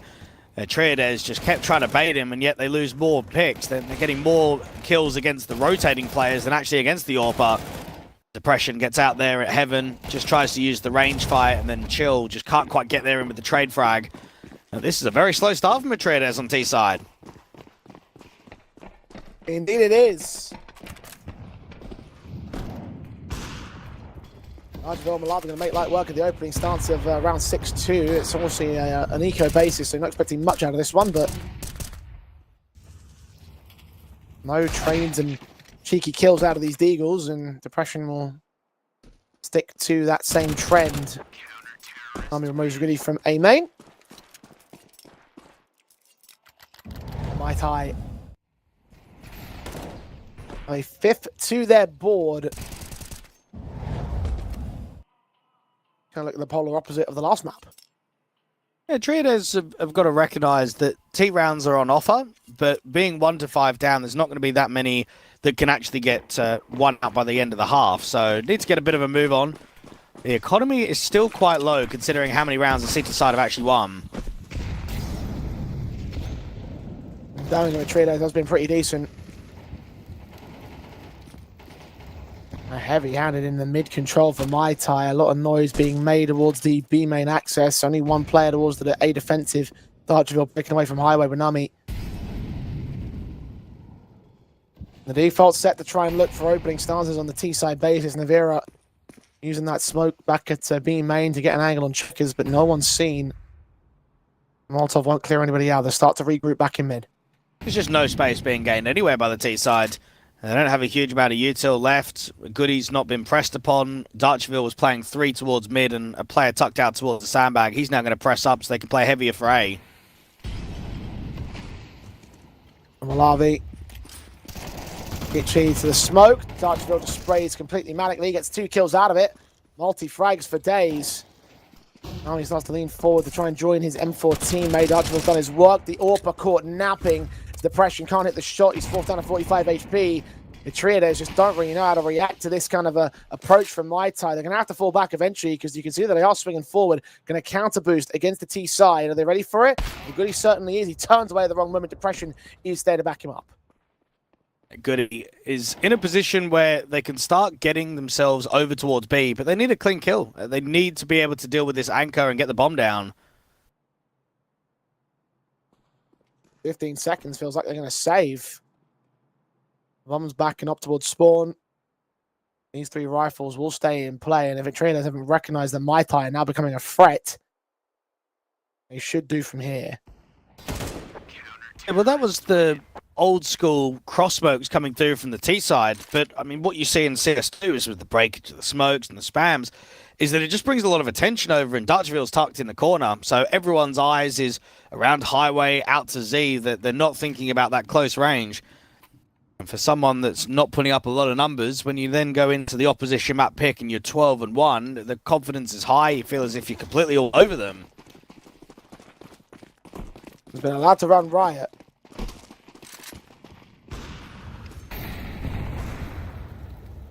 Triados need to find a way of shutting him down above all else, just getting their own star. Already a tag's been landed on Depression, a leg shot, I'm going to assume, or some sort of tag up anyway. Darchville, another double sequence, this time up on the boost. They are just mowed through. And that might be round done already. There are trades available with Darchville being so low, but even Depression is susceptible to an easy pick against his name. And just watching this crack angle in the hope that someone extends towards mid. They've abandoned mid entirely. They're going to start searching other aggressive angles. Darchville has never played a HLTV official on Cash. He wasn't even playing on HLTV when it used to be in the pool in CSGO. And here he is, just fragging like a monster. Orp's now back in his hands. He's low HP. Smoked off the main entrance. Now look towards Highway. Nami's jump face has spotted what he needs to see. Darchville adjusting towards chill. Depression can't take Nami back. But now needs his teammate of Navira to start stepping up. Player back at a forklift. And a peek ahead of the Toxic.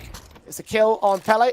Navira trades him. Now needs a second man. Good kill on Darchville. Where's the last? Hoodie, unknown. Bomb lost as well towards Navira. To pick that up. Lean up to the head, but Hoodie takes him down. And Mai Tai continue to post rounds on the CT side. Take the half with it too. Yeah, well, Cash plays out very similar to how Mirage does, where it can get quite jewelly and quite dry. There's not a huge amount of map control on offer outside of mid. And we're just seeing some very good connections from the CT side. They're multi-fragging up, they're spotting for info nicely. I mean, Chill, who was farming to the start of Anubis, I mean, he's 0-7. Goody's only on 2 kills. They're really struggling on this T side. And this is the risk you take. Going into a new map in the pool, you better be prepared, you better be on form. Any amount of confidence lacking, and you can see what we're going to see right now. Mai Tai making light work for Triados. When a Triados, well, in this position back over on the last map, finally Python gets an opening man advantage for a Triados. The utility starts coming into the execution basis. Pele's backed up to the back site. Alavi's AWPing squeaky, he's not quite ready for him. He can get that 1 kill back on Navira, but trades are good at Depression, and Python can follow it up. Pele puts Python right down, doubles up towards Depression, looks at the bomb site, gets dinked up in the process. Goody turns away, but does turn back in time, and now can plant the bomb. Are they expecting a flank to come out from Squeak Door, though? It's one of the rarest positions to be in. You'd normally always expect either truck or highway. Well, Chill will take point on that particular angle. Lean in. Seen. Goody leans up, looks for Goody. Actually didn't see Chill. I thought he did. And get put down by the captain in the end. Ending his kill drought at 1-7 to his board. Triades have their second round of the board of the scoreboard. Yeah, and the squeak door out in cash is like how it used to be on Vertigo, unbreakable, right? I think a lot of people look at Nuke, the squeak door, the double door, single door down at the lower bomb site. You can spam with it, you can get HEs. Can't do that on the cash one at all.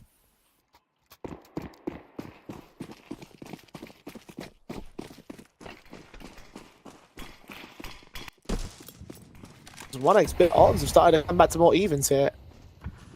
Triad is still heavy favourites in the series, and of course they're up a map in the series, so you would expect that. But this was what, 13 on my Tai's money line. Now it's down to 4, almost 5.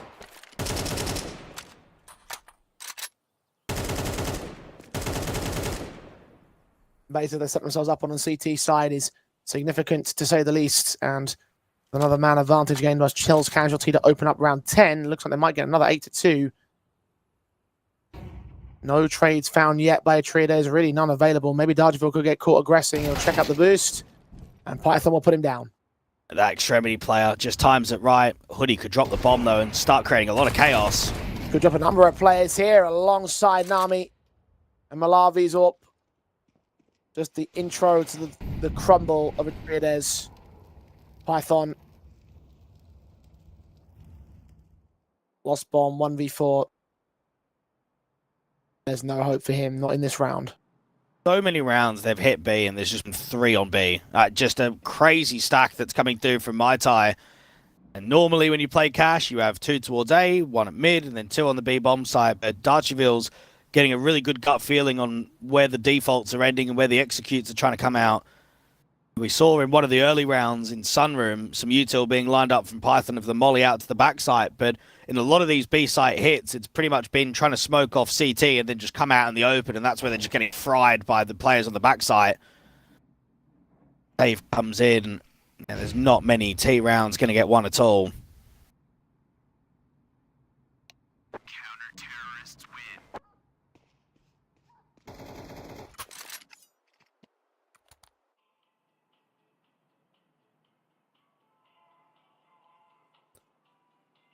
Best they can do is get 4 at the turn of the half. Must be pretty euphoric for Mai Tai to feel this kind of dominance when they were on the receiving end of it. Triades. And just trying to run and gun their way out of mid, just getting real frustrated with the way things have panned out for them. I mean, they've lost a lot of HP on Goody and Python already. Presence in A main being heard. The squeaky door's about to open. A fight to engage on Nami, but Python is the man to get the kill against Malavi. Nami will trade back onto him. Darcheville now back at MBK. And again for this nade on door will go close. Swing to Navera. Navera takes him back, looks in for the double. Can't quite land it, and will fall to Nami on the secondary face. It has to just try and pick up that AWP. Now, the mid player is waiting for the lurk and the extremity from Goody, all about timing on this fight. He finds it right. Pele searching. Only looked up towards the vent rather than the corner, so Goody's got a man advantage. Now splitting the CT presence, 1 per bomb site. Back of quad for the A site and back of CT for B.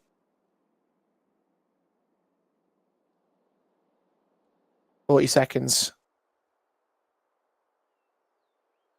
Nami holds for Chill. Smoke to the cross. Teammates inbound from highway. Will they search this backline position? And we get revealed and put down by depression. This should be a save call now for Hoodie. No sense in throwing your life away in this kind of situation where you have no chance to retake. But they saw him straight away in highway. As soon as they were around in that corner, he jiggled ever so slightly. So all Chill's going to do is not face. As long as he doesn't give up a sight line to quad, they're just going to walk in contact on him. And if he ends up peeking wide, that's when Chill can swing out into the open. He doesn't. Hoodie with the AK looking for the exit damage, because, I mean, even if he gets a couple of casualties at the end, you'll be looking at Galil's in the next round. He's going to go for an ninja. Or he was going to go for one.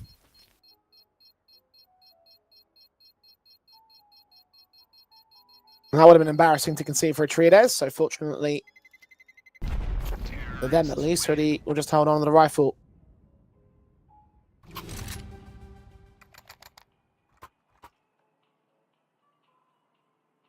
And the third round finally posted by our series favourites.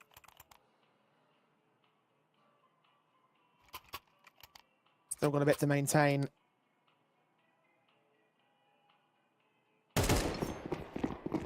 Love to get themselves a fourth to close the half with on a relative high note. Mai Tai still going to afford the majority of the weapons here, including the Orpa Malawi. He's going to wall bang through smoke on Navira. Look at Hoodie aggressing all the way towards Garage, but Depression puts him down. Advantage for the CT basis here, and they're still going to press the issue. They know that they've vacated. B-side's now open up for business. Molotov's on against Nami. He's going to force forward ahead of that. And the damage being done to the vent, they didn't realize that he was going to force the issue, so Python takes on the back. Advantage for the CT forces. The bomb, however, will go down. Oh, flank coming through from main, never being watched. No one thought about it. Depression falls. Largeville put back. AK back in his hands here. Player held to watch for the angle. Tree being watched by Chill. And Goody will put down a first. Chill with a responsive. Looks at the second man. Looks up at Heaven 2. The Orpa's put away. Chill with a double. And now Pele alone with one pick. Not the second. Yes, it is. Adjustments perfect. And the defuse to the back sight will come down. Mai Tai with a 9-3 CT side to kickstart cash.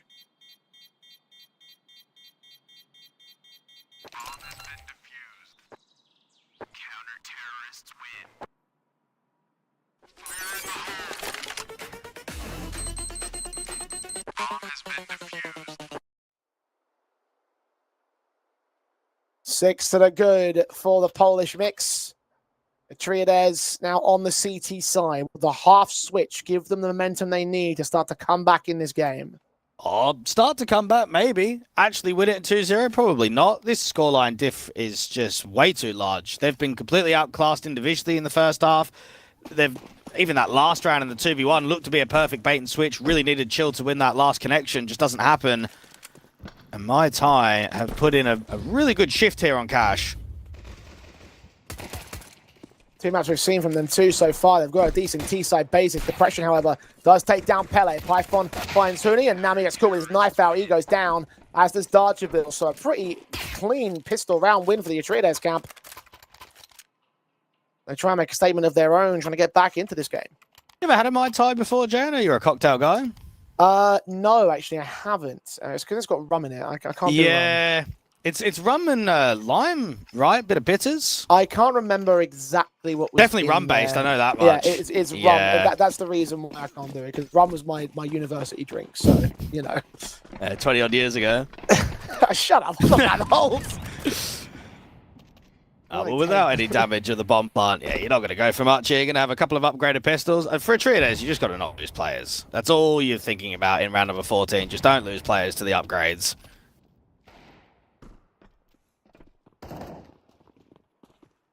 Prussian gets Pele. Find him first. Python will find Hoodie. And Malavi's been tagged up elsewhere. Does find the Eagle shot on the Vera, so that's on back. Second one, a little bit less than likely, and was put in his place by Python. Last two players back towards A main. Goody's got the contact. And teammates are also spreading out to try and search for the back lines. A very aggressive game again from Atreides. Nami doesn't quite go down just yet. Will fall to Goody in the end. We'll see that bomb carrier now, and that's all the info they require to put him in his place and to hold the round together for Atreides. So pistol conversion locked in. Now comes the rifle buy of the T side. Round by round, you've just got to try and chip yourself forward. Now, I know that Python's been averaging a 1.20 rating on this map in the last 3 months. Depression not that much further behind him at a 1.14. It's Malavi that's the highest rated for the polls. And, I mean, no surprise. That first half, he was just getting every opening pick. It didn't matter where he was positioning that AWP in dangerous positions. But when the money gets good, you expect it to be in his hands. This is so similar to how they were playing the T side of Anubis. Just full pack and group, just everyone together. Hoodie gets caught off. Balabi and Hidden combined to deal with Nivera, who can't strike. Saved by spray. Python stands alone with one pick to his name. Not sure whether to keep on with the second individual. He's forced out of the position of 5 HP. He does do some damage, but now leaving it to his teammates to retake down a player here. HE's on site, will dish out some, and Chill's got MP5 to get one back on a return. Nami retrades him all the same. This HE's view to come out to the bomb site. The pressure gets 1 and 2 to the backside. AK now set in, back towards main, but Goody still gets the kill. And they can find another defuse, find another round for Atreides. Bro, what a round coming out of depression, because I thought that was going to be a save call. As soon as Chill comes in on the back with the MP5 and only goes 1 for 1, I'm thinking, that's it. There's nothing in this round. They're completely smoked off from CT. They just got beaten by pace. Let's have a look at this transfer again. Oh, yeah, that is naughty. God damn, that's sick. Well done, depression. Tactical timeout taken by Atreides.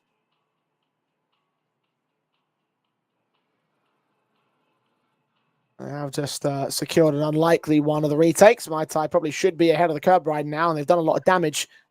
But the comeback is certainly on at this stage. 3 more to go. Pistol conversion, rifle set, rifle buy will come back from My tie with the bomb plant bonus. Limited on utility, I will add.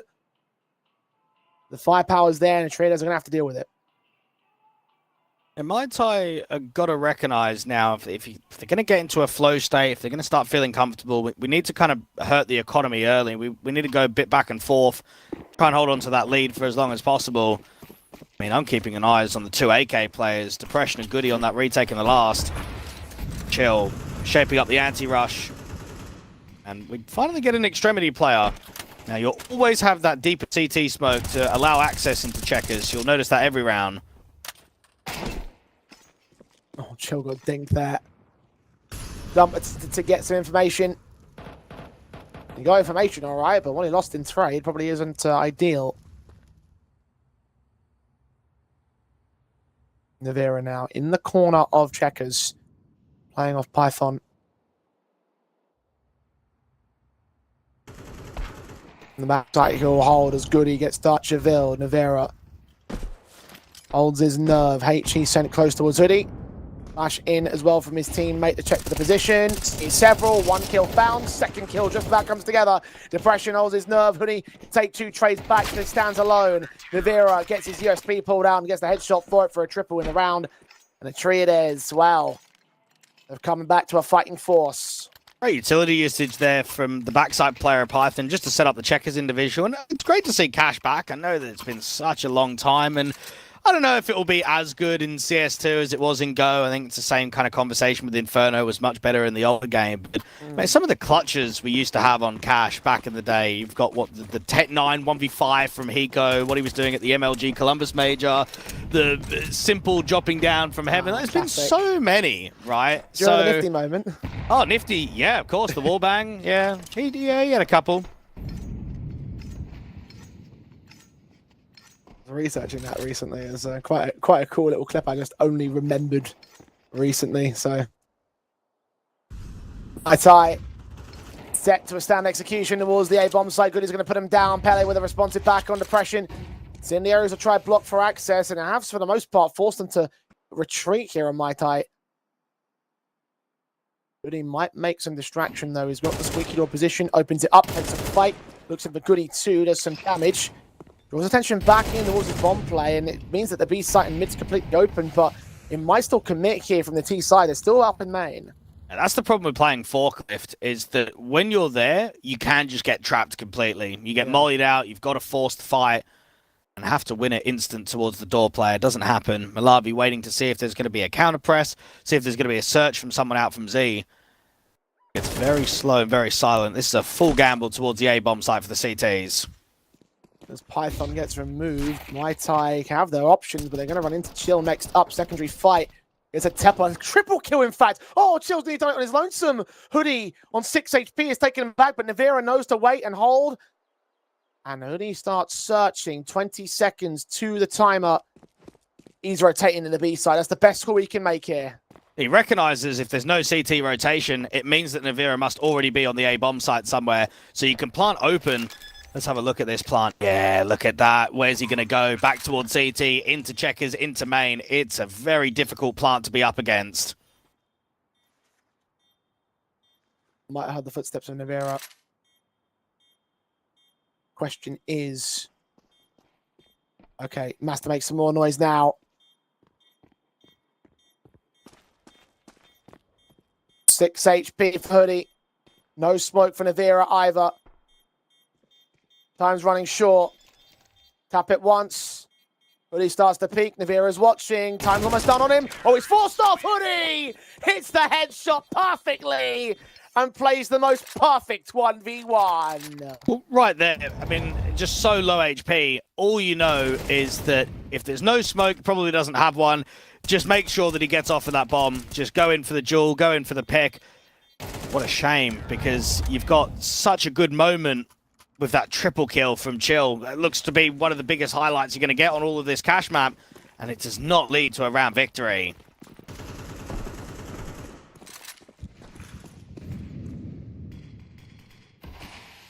He was so slow to start. He still is bottom fragger for his team, but a 6 sequence that, as you say, really should have brought it home for Atreides. Mai Tai.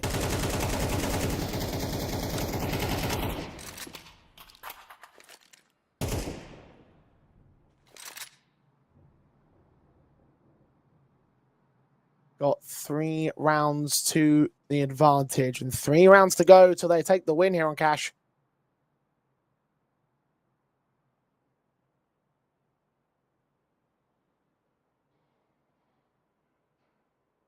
Traders. Got Chill with first contact in mid, looking for that first fight. Udi. Not revealed. Pele instead is going to make some noise. They work the way past the right box, and Nami just domes in one. Goody with one from an advanced angle. Depression with the York picked back, but now he's a little bit exposed of his own. He's a secondary. Not got that shot on Malavi. The A site is lost to Atreides. Mai Tai. Surge in. Plant that bomb. Navera and Python. And the retake. Flashbang sent. The AWP misses. It definitely just feels done. There's almost nothing on this retake. They know that both players are out from truck. There's no util. There's no overextension by the extremity player out from highway. It's got to be a save call. And Mai Tai, I mean, they are seriously knocking on the door of a third map decider. Traders should have been so much more confident here. Should have had so much more about them, but they were too slow to start. Didn't have enough chops here on this map.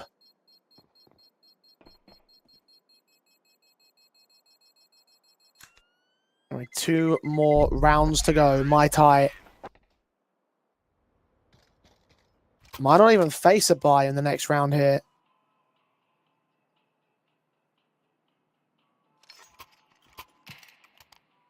Tries have to make a decision. Do they force the issue and try and stop them in their tracks, or do they eco for the OT? They're going to decide to force. Round 19 is truly do or die. This is where they need to be slightly gimmicky. They need to be on the front foot, and they need to win a fight early. Playing 3 for mid, early anti-rush out there to the boosted position. Python has got Chill just walking up closer and closer to Garage. At the Darcherville position. Eventually move up with Python, the boost of the M4. They are watching this boost from the perspective of Darcherville. We had utility drawn out for a second. That was the perfect window for Python to peek up, but as quickly as it opened, it is closed. Chill, Deagle, wallbang through them. Garage window, I can assume. Malavi does find Python, however, so that's one of the rifles lost. He uses that sound cue of the player running away to think this is my moment to strike, but Malavi's just holding. Now, Chill sees nothing else on A. The B players need to try and get some damage up. In a hole, Navera flashed in for a swing. Only 1 pick found, though. Malavi takes him back, so suddenly it's all the last man of the defensive. They're on their way. Backstabs are closing. Depression's got a Deagle against 3 men. Chill going to lean up. The AWP is watching for the backstab. Darcherville crotches Depression. Chill put down by Malavi and Goody. Last player of the backstab. can deal with the AWP at least as soon as he finds his contact, though. Back behind the boxes, Malavi swings into a flick and a half, 4 in the round. And the Triades have been backhanded to a map point. And now for Mai Tai, not only have you shown quite a bit of confidence going out onto Cash, which isn't a map that gets played often, but you're about to go into Mirage, which is played all the time. For all of these players across different lineups, against different iterations, Mirage has always been the go-to map in the pool in 2026. You'll be very happy to play a Triades on that. From the confidence you've reclaimed here, an opportunity in this series. When you were absolutely decimated on that Anubis, I guess that comeback was a little bit more than just the Triades losing 8 rounds.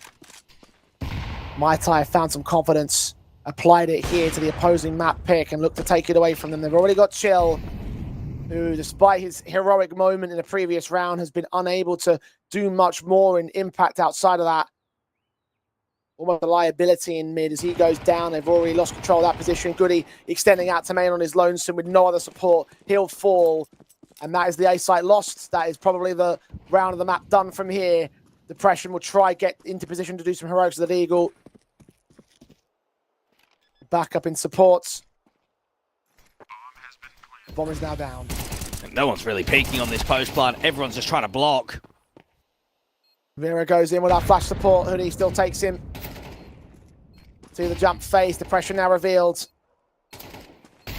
Got control of position. Malavi puts down the pressure and the FAMAS. The 1v4 for Python. So many peak, so many will make him fall, and that will be the end of Cash. For Mai Tai's favor, we're going to a third map.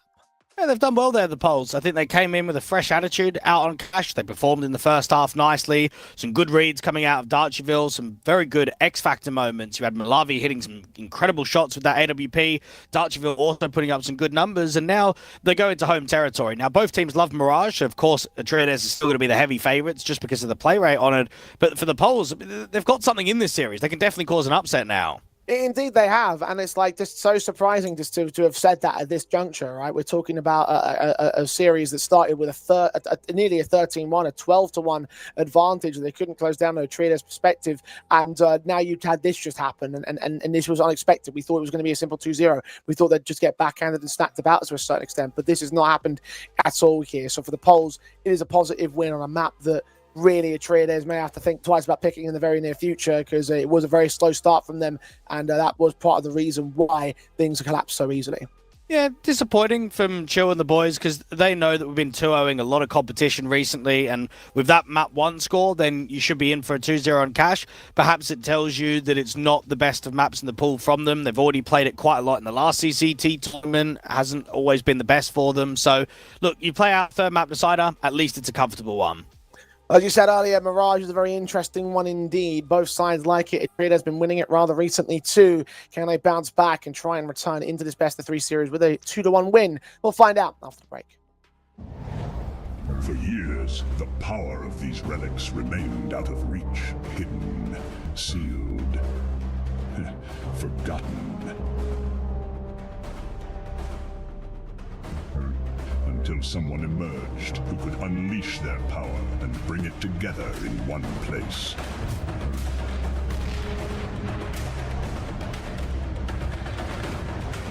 OneXBit, discover the power of crypto betting.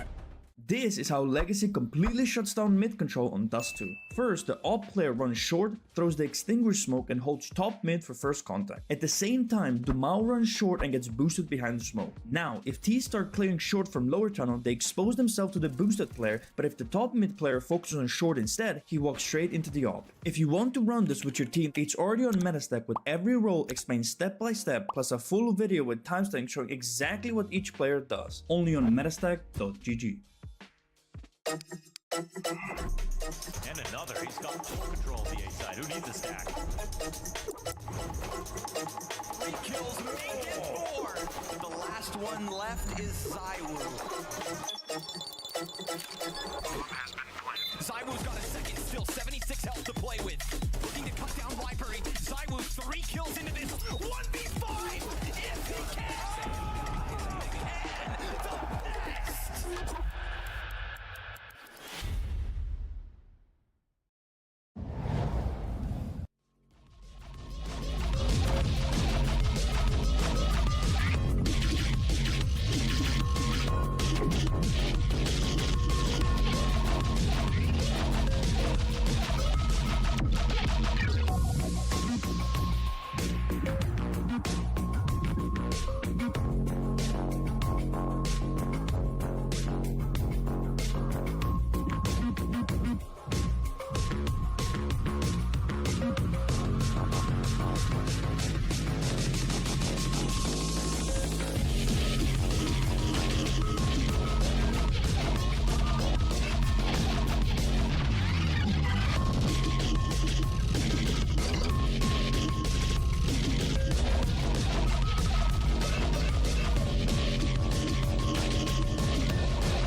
One last map of the day and of this stage of round one. Atreides and Mai Tai do battle for the final time on Mirage. Mai Tai surprising Atreides by taking away their map pick in just as good fashion as it was when Atreides took them down on Anubis. Now it's time for Mirage. The pick of the side of, well, typically one of the picks of both teams, really.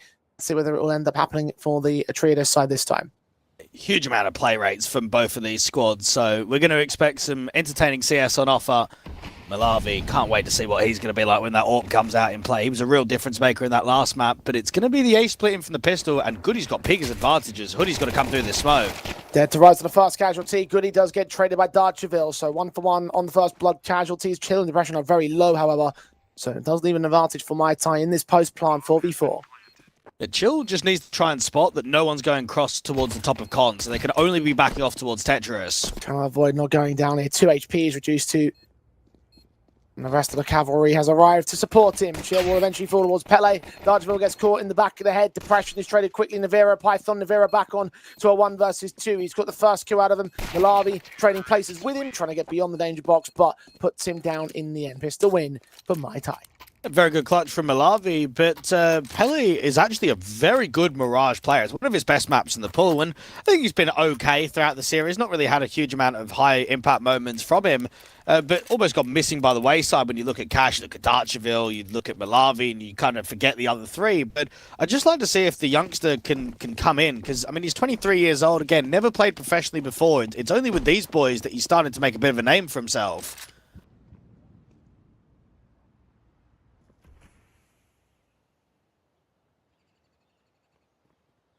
Time to show that name off in the Atreides side. 1xBit has to have them as the favourites in this series, but the margins have reduced quite significantly from the start of it. Mai Tai still pulling off quite an upset if they take down the Atreides camp. Darcheville and Nami for the pistol players with 5-7 in the sandwich corner. Pele gets caught off guard. The Eagle spam and Goody not able to stabilize, and Malavi's forced to try back on both Navira and Python. Very expensive for the T side with virtually no investment from the CT forces. You can see the vision. I mean, everyone's tucked. Even though the pistol player of the default angle of Depression might only have a USP, when you've got a Deagle top con and then a 5-7 in from Sandwich, you start believing that that round is stealable. It's a shame that they just kind of get caught by the range in the end. Depression goes onto that AWP early.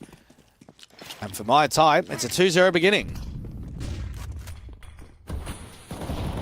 Indeed it is. Contested by Atreides, however, and again with the damage on 3 players, you're seeing Galil's coming out, so therefore the next round is a reset. No money in reserve, not enough to bolster up with a single stage of loss bonus. And as the damage output is good for Mai Tai to start. Goody on 42, Chill on 34 again. They're just trying to block access towards Connector, disallow any of that space for the T side. They're playing for double for short and no one on a jump spot, so that means the CTs want to fight for mid. Passion finds Nami on the first port of call towards ramp. He does get tagged up, and that AWP is going to get more pressure against him, so they are trying to execute. As the mid fights go well for Goody, Hoodie's going to get caught off. Head to right, and he's still low HP, as are his new teammates. Vera and Python may have a lot of work to do here.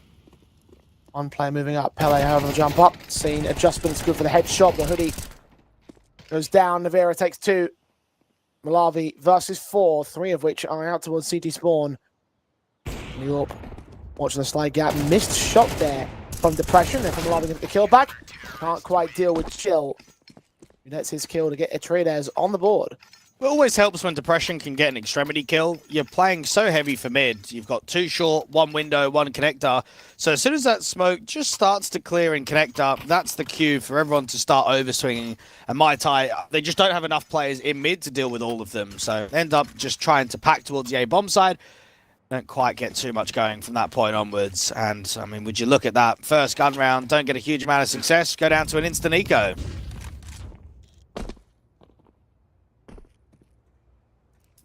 The damage output of the previous eco. The Eagles, the 5-7s, they didn't quite the number on the Mai Tai money line.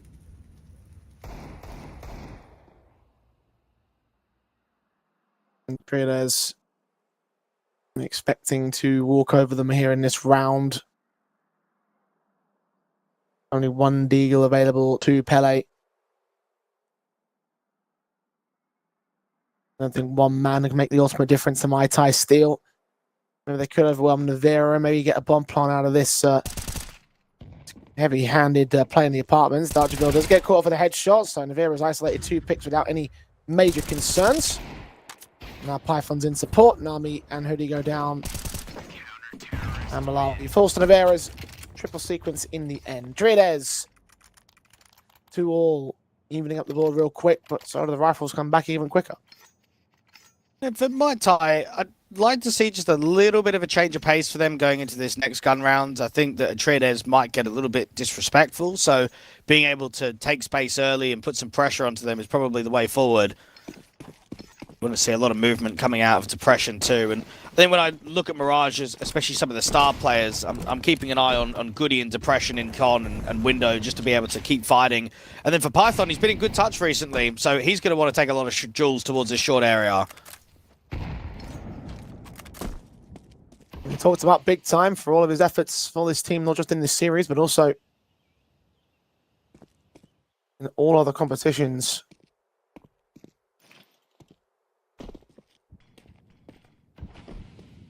Extension from Chill is the most aggressive player at the moment. He's going to see the bomb in a minute. And the backstab against the T-side line. I mean, he might have already won the round right here. Depends how this fight in the apartments player goes. He does find him. Nami down. He's having to scramble and try and trade him back real quick. Chill going to have to get out of dodge. No, Malawi takes him, but now he's low HP. So they know that mid's compromised, and this is where you then start pressing even further towards the B apartment. So with Python and Navira pressing forward, this is where Goody should go back towards either jungle or play up from CT. I mean, they're hearing the footsteps of the T's actually trying to go back in towards TV. I even hear the weapons are getting tossed about. Python, active angle on this corner. They must realize it's compromised. Malawi with the first player forward. First player down, secondary kill of Hoodie. Trades him right back. They're wary of the player at underpass, though. Darchville his walk up short. Goody wary of short as well. Molotov sent to that back corner, but not all the way extended here. Goody was seen now towards Pele. Forced to fight, does damage, doesn't get the kill for it. Vera can't stop the bomb plant. He continues to close in the pincers. Hoodie not watching for the position. Darchville does trade it back rather quickly. Depression's up in a 1v2 retake. Goody really just needed one. Very difficult for the AWP because there's only so much time available, and both of these T players are just playing a bait and switch. Wait for him to come to you. So Depression will look for the exit frags instead. Even then, not even stick around for too long. Get out of dodge, start to make your way back towards CT spawn. Save the AWP. And see the lead back to Mai Tai. I don't see that very often. You've got a deep extension with bomb control. And then even Python being in the off angle, getting away with one. Everything is shaped up for instant success, and it ends up being a round victory for the T side. The CTs can get themselves another investment forward, but for Mai Tai, very good connections against Python. And then just a lack of multi-frags for all the CTs from that point onwards.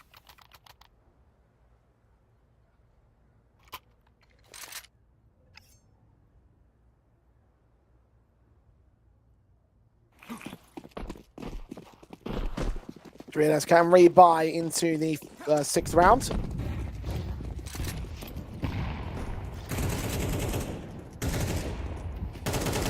Trying to achieve a better basis over the Mai Tai camp.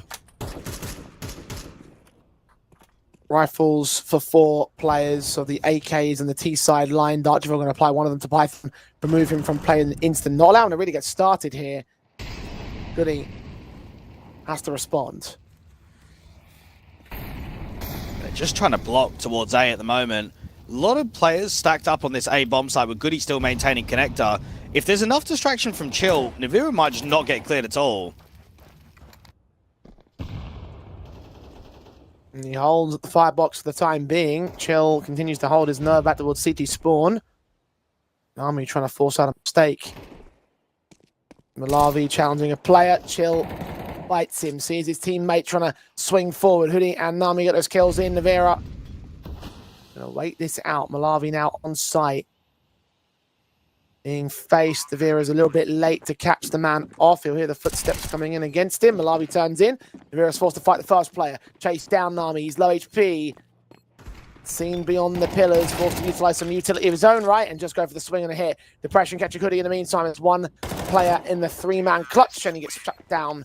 And Nami's reface and the triple win around. Mai Tai continue with that earlier start advantage. And that's a Dutcherville special. I've watched enough games of him on Zaj and Anonimo and Los Cogitos to know that if he gets a good spawn, he loves to get into window and just be a pest, just work some crazy timings, especially when there's a lot of distraction going on towards A main and out there in Palace and down in Connector. He just walks in and gets the instant kill. And they are really making it uneasy for the favorites right now. Indeed they are. Mai Tai. Jimmy set for a 5th round on this team basis. And the pistols pulled out. Dutcherville going to continue to compound, going to continue to be just a fragger and a half as he started over on the cash. In through mid, out through connect. The hoodie connect the player that could sandwich, and the CTs will scramble for exit frags at best. Python will get an unlikely one with the USP on Pele. AK recovered and now trying to save it. No, doesn't even get given the chance to. Nami puts him down. Pressure on Navira. No retake available here. In my time, the squad that had just 17 maps on HLTV coming into this best of 3 are slowly closing in on an upset against a team that's looking for promotion to the playoffs in CCT Series number 5, looking for promotion in Nodwin. You would not have expected this. Depression out here for the murder hole. Gets a really good timing, but Malawi still capitalizes. And it's another round to just add to the tally. That's unfortunate.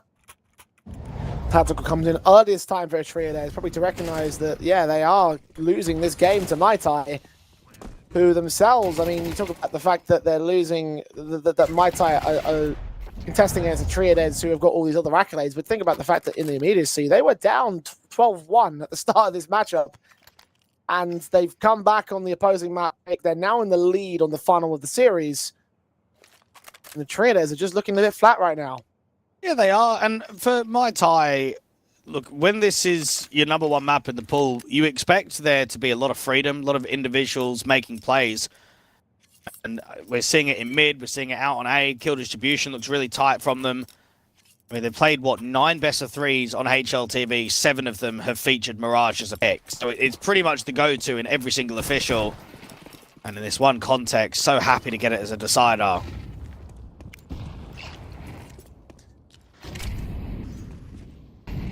To make up on the advantage of Triades.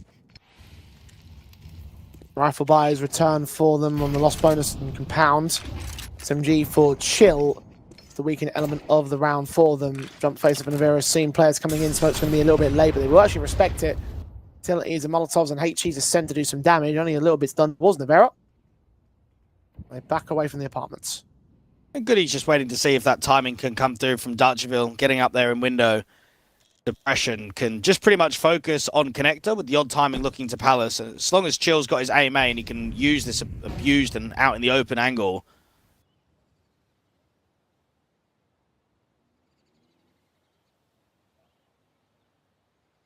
Check for contact and put the smoke down immediately. Depression. Flashing off, and he's seen, killed off on the aggressive stance. Depression does find Nami as well towards Connector. Smoke deep in the round. That's going to stall for more time. Jill will back away. It's good he gets another one. Pele going to get caught. And there's nothing left in this round for Mai Tai, it looks like, unless the AWP of Malawi does something really silly. And we've seen him do some crazy things across this series. Depression's watching for his contact, though, and he's just evaded the contact itself. 20 seconds for Mai Tai to commit. Now the M4 top of Tickaboo is going to start swinging in with the AWP, but missed the mark on the window to the Malawi kill. He'll fall back. He'll save his up. Dutcherville will get deeper into Palace to try and ensure his AK stays in play. The Triades will have their 3rd round. Let's see whether the hunt will catch off this Palace player after time. Depression flashing in. But doesn't take the corner, and Chill won't reach him in time. Traders just need to get a bit of a round streak going. I think outside of really the first half that they had on Anubis, they've not been able to show dominance throughout this best of 3 series. And when you're a team that's getting closer towards the top 100 or so on VRS, when you're trying to get yourself through all of these main Swisses and towards playoff runs, you've got to show exactly who's boss. You've got to show why you're the team in form, and they've just not been able to do that on Cash or Mirage. Pressure to start window, breakage of the smoke, try and look for a pick towards top mid. Ooh, very good connection. Nice indeed. Pele picked up. 10 seconds, it's going to be an opening to advantage for Atreides here. Mai Tai. I've got Malavi's AWP trying to find an extension back towards the B side, but in the end, just scored by Navira. The M4 better than the AWP in that one. Hoodie, you're going to be seen fading through the smoke and dead to right. Nami got caught on a leg shot with the AWP by the ticket booth too, so this round is effectively over now. Chill's closing the backstab, so it's only a matter of time before these two players end up dropping.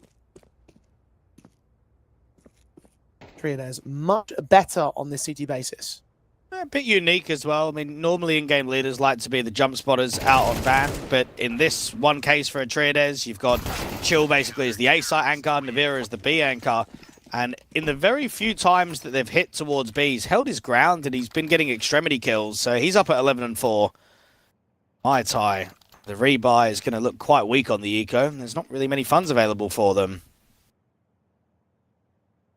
No, not at all.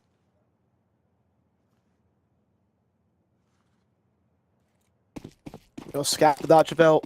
Tech 9s, the Eagles pulled out.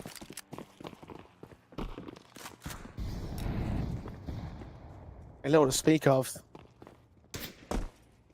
Scout to try and catch Goody off guard. Oh, that's a hell of a swing from Darcheville. Okay. Head's taken back by Python at least, so that one kill doesn't really have much substance towards it.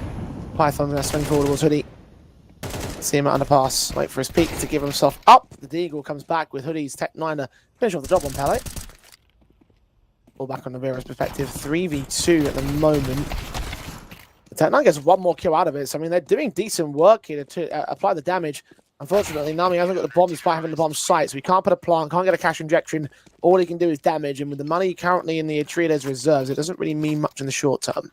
Nah, Mai Tai just focus up on the rifles now, and haven't really seen set pieces from them. They've been pretty happy to work the majority of defaults in from mid, try and target that connector control in a lot of these gun rounds.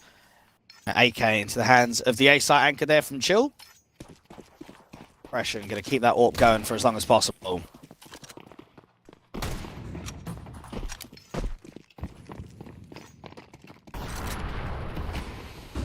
A-site faster plays out. This AK in from Chill could be on for a 3k. Down there gets it. Mbavi to 18 HP, but Hoodie and Darcheville have gone down. Pele's forced to trade back to a 3-on-3 situation. Take a lot of map space away from the CT side, who are locked out of the bomb sites. Yeah, Python's going to rotate very quickly up from CT. Not in a position to deny, but in a position to fight early. Retake is on with Navira, supporting with the AWP back from his perspective. Depression, the other AWP in play. It's a double AWP setup from Atreides. Never had a chance to let it set in position. Depression will still find his kill. Nami down. Center of the bomb site features Malabi, who's low HP, supported by Pele. They get those kills in regardless against both the CT angle individuals. Depression known. He's backing away. No kit, no presence, no time. We'll look for exits at best. The round's going the way of Mai Tai. Well, Chill's just going to be fuming. You've got 2 kills instantly on first contact and taking a third player down to red HP. How are you not closing that round? Needed more assistance from Goody. He starts whiffing, and then out from CT, nothing gets done.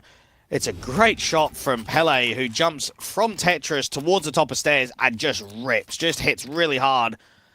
Mai Tai should not have been able to be in a position to win that round. Even getting the bomb plant should have been quite difficult with the impact from Chill.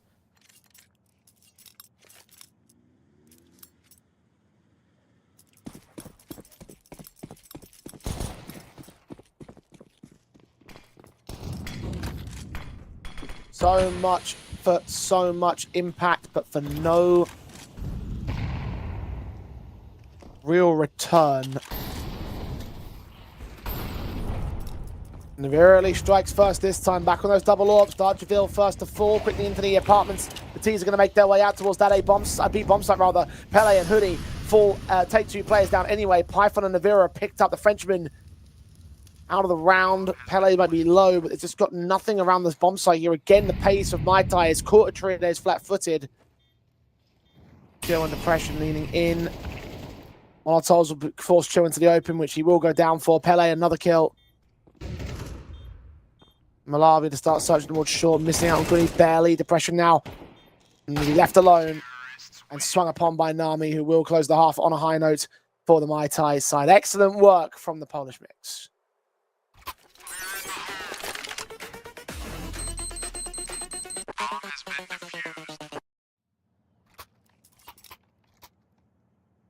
And a 7-5 difference. Mai Tai lead the charge. Can they lead us into a good CT side too? Or do Atreides have some sort of aggressive stance to maintain something left in this best of 3? It's a good map for them too. They do play it often. They do win it often too. They need to find those winning ways now. And they've just looked a bit average in this best of 3 today by their usual standards. So many 2-0s against high-end known names in Tier 2, but not today. They're struggling against Darcheville and Co. And with 3 players on attack, this is already a good read from Mai Tai. The utility down, the set piece, smokes towards at the jungle stairs. Molly's at dark, will force one into the open. Nami hits the shot on Chill, and Darcheville, what a shot that is to Depression. Nami a follow-up on Navira, and all the CTs facing no resistance from Atreides, desperate to get a pick back. Goody caught through the smoke, Python dead on Hoodie's hands. It's an all 5 alive scenario. Mai Tai confident in another pistol then. And, I mean, the core of Mai Tai has actually been going for longer than the core of Atreides. I mean, I know that they've had a few different projects and they've gone over different names. You still look at Darcheville, Malawi, and Hoodie as that core 3 that dates back to January. So they've got a lot of reps and they've got a lot of officials, even if they're not getting many wins. And now you just start looking at it and you think, geez, 8-5 about to be 9-5. Yeah, this has got serious upset potential.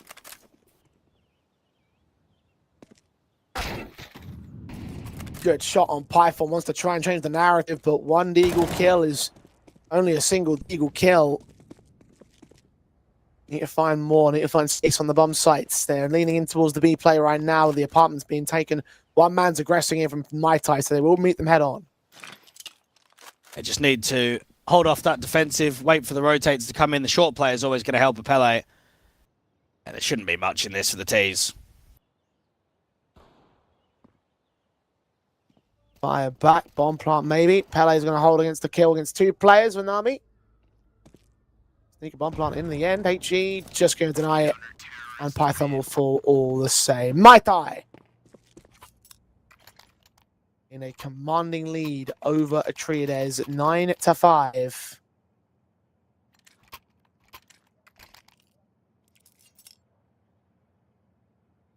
The rifles back from the T side line. This may well be their only chance to maintain anything here on Mirage.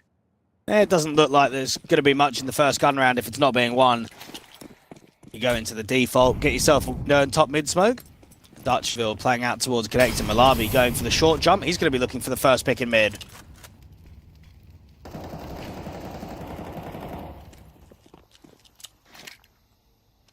Smokes in the way initially. Let's just go over with the HE support of Dutchville leaning down to that underpass. The blind sprays of Goody. Trying to find a return, trying to find a pick, a start. Some sort of favour to the Atreides side because they need something to kickstart this T side and to kickstart this return to the Mai Tai advantage. Malawi being posted with that AWP, you don't see very often out from short. Wants to try and catch someone going out to the tree position. Now, into connector is going to be very heavy. There's a lot of T players. Malawi takes Goody down. HEs do a lot of damage towards depression in the front. Pele swung upon by Navira, but in the second round of that cubby corner is dealt with. Python and Chill with 2 returns. 3-on-2 advantage overall. Hoodies pressured at half HP. Incendiary is trying to get Python to force down damage. He is 27 points of health, but He gets away alive with that kill, and Malavi's AWP can't really do much to retake. Less than ideal weapon, no kit around, and the Atreides can take the kickstart their T side. I just saw a lot of the A players crumbling. Nami gets nothing, Hoodie gets nothing, Pele gets nothing. With that opening kill from Malavi, with so many players on A, you just need a strong crossfire. You need those two jungle players to be dangerous. Very clean entries from the T's, and pretty quick too. A cracking kill from Navira on first contact. And for my tie, I mean, the economy, not great. Dutcherville can buy himself, Malavi can drop, but they'll probably treat this as a light and deco rather than a force buy.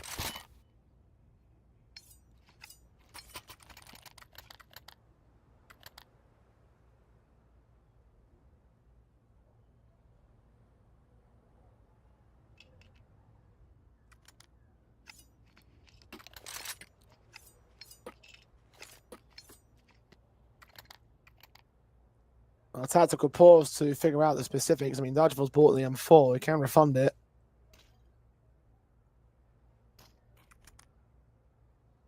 Muay Thai taking their first concession of this CT side.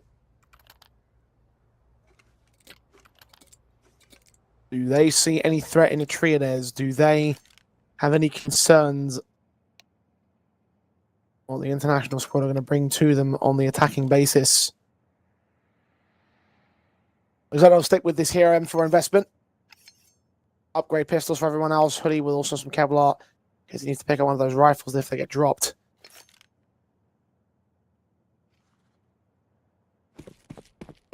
Atreides. Pivotal round to their campaign here. You've got Dutcherville that is going to try and brawl. He's going to try and work fights in and around Connector. Needs to use that M4 for an opening kill. I mean, that's why Malavi is so wide on the stairs angle. Vera finds 2 kills out of Palace. Hoodie can take him right back. Python can follow it up. The Eagle of Nami good to respond. Needs a secondary one. That's a crispy adjustment. And Python's dead. B site is going to be the target. Pele can't do much because he's pushed in the apartments. Search around the bomb site. He might be able to get back in time here, depending on how long they take to commit towards the bomb plant. Corners checked, backside checked. They jumped face, but didn't see all the apartments controls. So Pele could still be a factor. 2v2 retake. Nami and Pele are moving in rather quickly. At the Eagles searching. AK got to check it at the right timing. Adjustments there. All on Nami now. Hit 2 stellar shots. AK picked up. Applied to damage, but not to the kill. Depression keeps it running for Atreides. It's a brilliant effort from Nami. I mean, both of the riflers get nothing. I mean, they're so out in the open. It's a shame that Navira is that aggressive. Normally, Palace players take ages to activate. It could sometimes be even a minute before they've started jiggling out on the entrance. But that one there, M4 gets nothing. AWP gets nothing either. But that Deagle, that looked to be a really strong sequence from Nami. Shame he doesn't get anything more.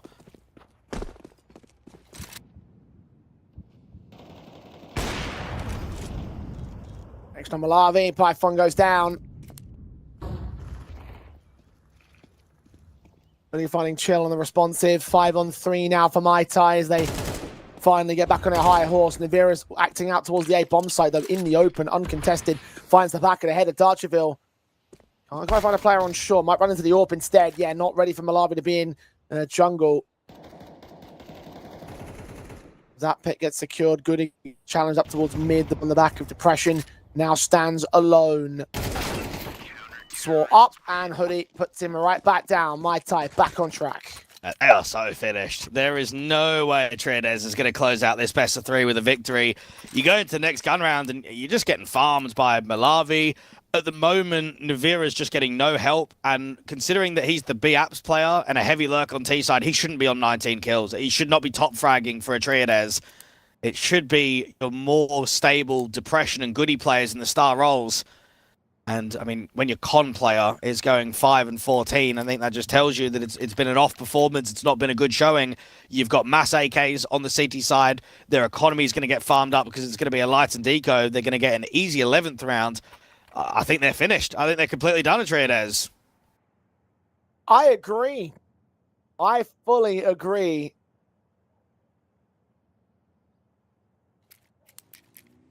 I mean, what more can you really say than that? Like, they have just lost control of the game, lost control of the series, lost control of the odds. 1xBit now have Mai Tai as the favorites. They were like 13 on the money line earlier. The Triados should have stomped their way through this best of 3 with a 2-0 start. They nearly stomped their way through the opening map at a 12-1 advantage. And they just kind of got a bit silly, and then Mai Tai started getting some confidence, carried that confidence all the way through to here and now, where they are on third map, 10-7 up. The Triados trying to go in for the set-piece execution through this air bomb site, get a plant, get a round preferably. You've got a couple of AKs to do so, and it is a forced buy. The pistol players will be the limiting factors on 3 of them. One of them pushes forward, Chill, taking a bomb on his back, delivering it to CT Spawn. Could he trade it, but he takes down Python with him. Depression finds Darchville in the meantime. 3-on-2, the orb now set, shot lands on Goody, gets out of the way, leans in for a double, and lands a sick flick on Depression, with Pele funding Navera. Mai Tai can deal with the pace that the opposition could not. I don't even mind what Gill's doing there. He's got the best spawn. Yeah, he's the bomb carrier, but they're fighting for CT. So even if that bomb gets dropped, they're going to try and take all that access. What you have to look at it from the other side is look at the shots that Malavi is hitting. He's had a pretty good best of 3, but I mean, that secondary flick is just mustard. And if you're a Triades and your pistol player's trying to run down an AWPer and he's hitting connections of that degree, you just have to sit there and say, all right, fair play. I mean, look at the form he's in. Mental. Triades only have pistols and going to bring them out to an eco basis. Try grind back to OT from the 12-7 deficit. The basis that they lost to on cash.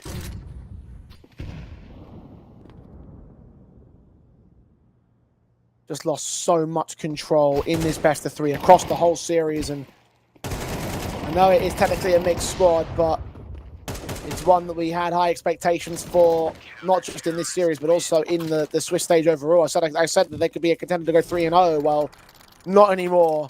With Mai Tai on map and match point, 5 of them are Triades bound to lose their first series in CCT6. A lot of people forget that Malavi was kicked off of BetClick for Hades. It's not as if you're getting kicked for some random tier 2 AWPer. You're getting replaced by potentially the best AWPer in Polish CS in recent years. So he is still a very good and experienced AWPer, and he's proving that. Look at the aggression towards Underpass. Look at the aggression towards A main. I mean, they're just so confident right now. Navera's gone low. Chill at least finds Dartsville on the extension. Python gets hoodie next. Army here, ooh, just evading the spray. Now he can cross out the kitchen.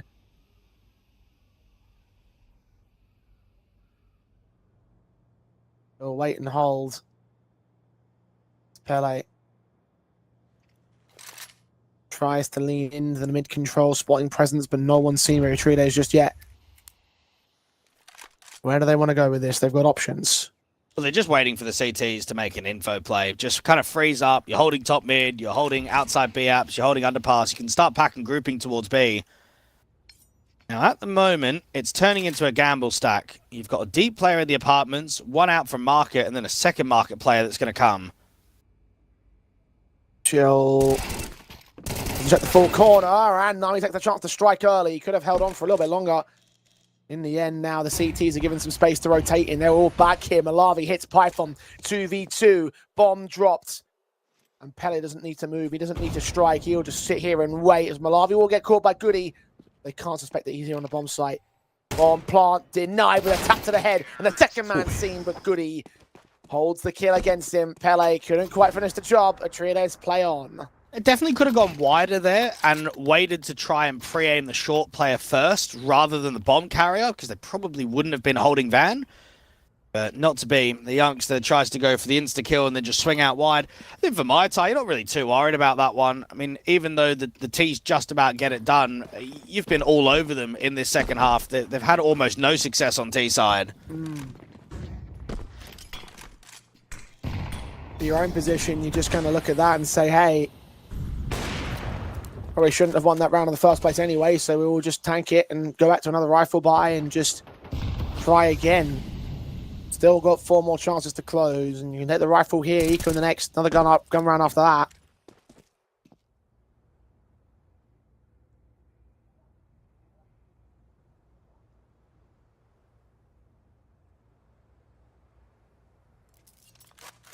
Triodes can't get the early opening kills this time. The aggression has not been quite as active from Mai Tai here.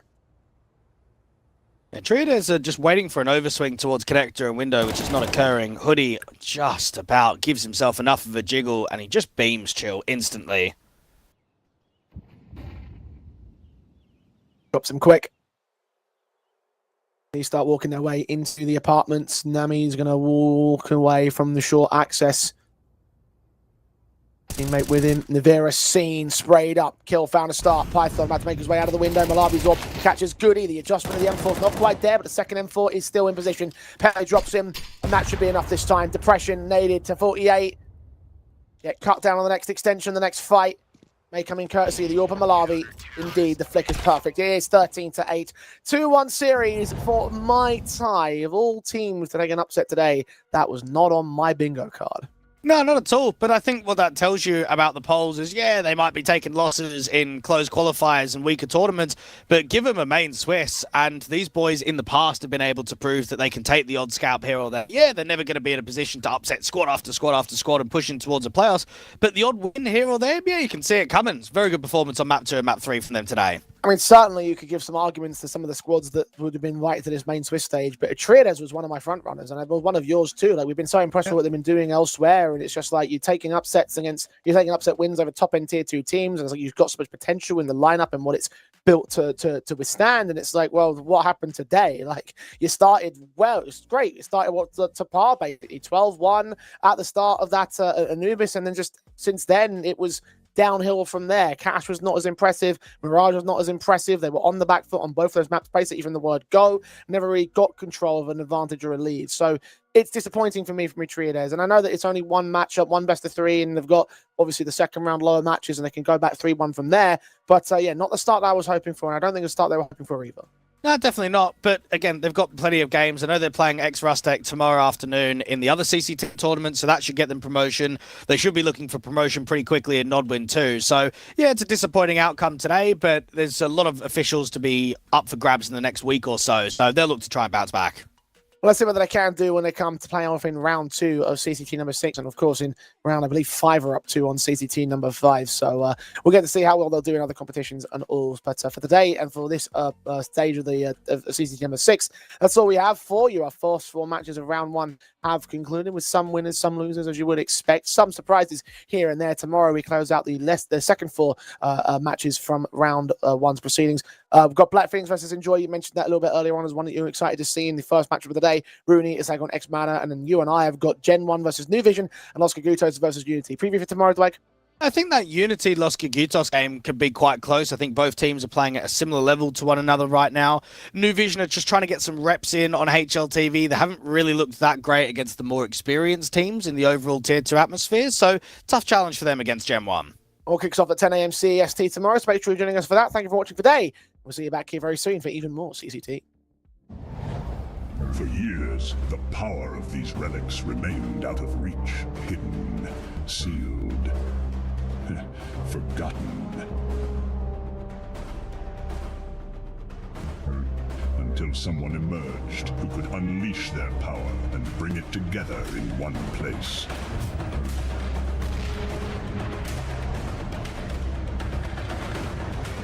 OneXBit, discover the power of crypto betting.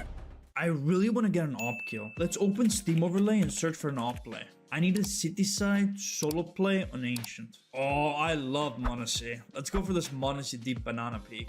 So it shows I molly deep ramp and then peek towards doors and fall back insta after the kill. Alright, let's go. Let's molly deep ramp and peek. Falling back. Nice, let's go. And another. He's got full control of the A side. Who needs a stack? 3 kills, make it 4. The last one left is Zywoo. Zywoo's got a second, still 76 health to play with. Looking to cut down Vipery. Zywoo 3 kills into this 1v5.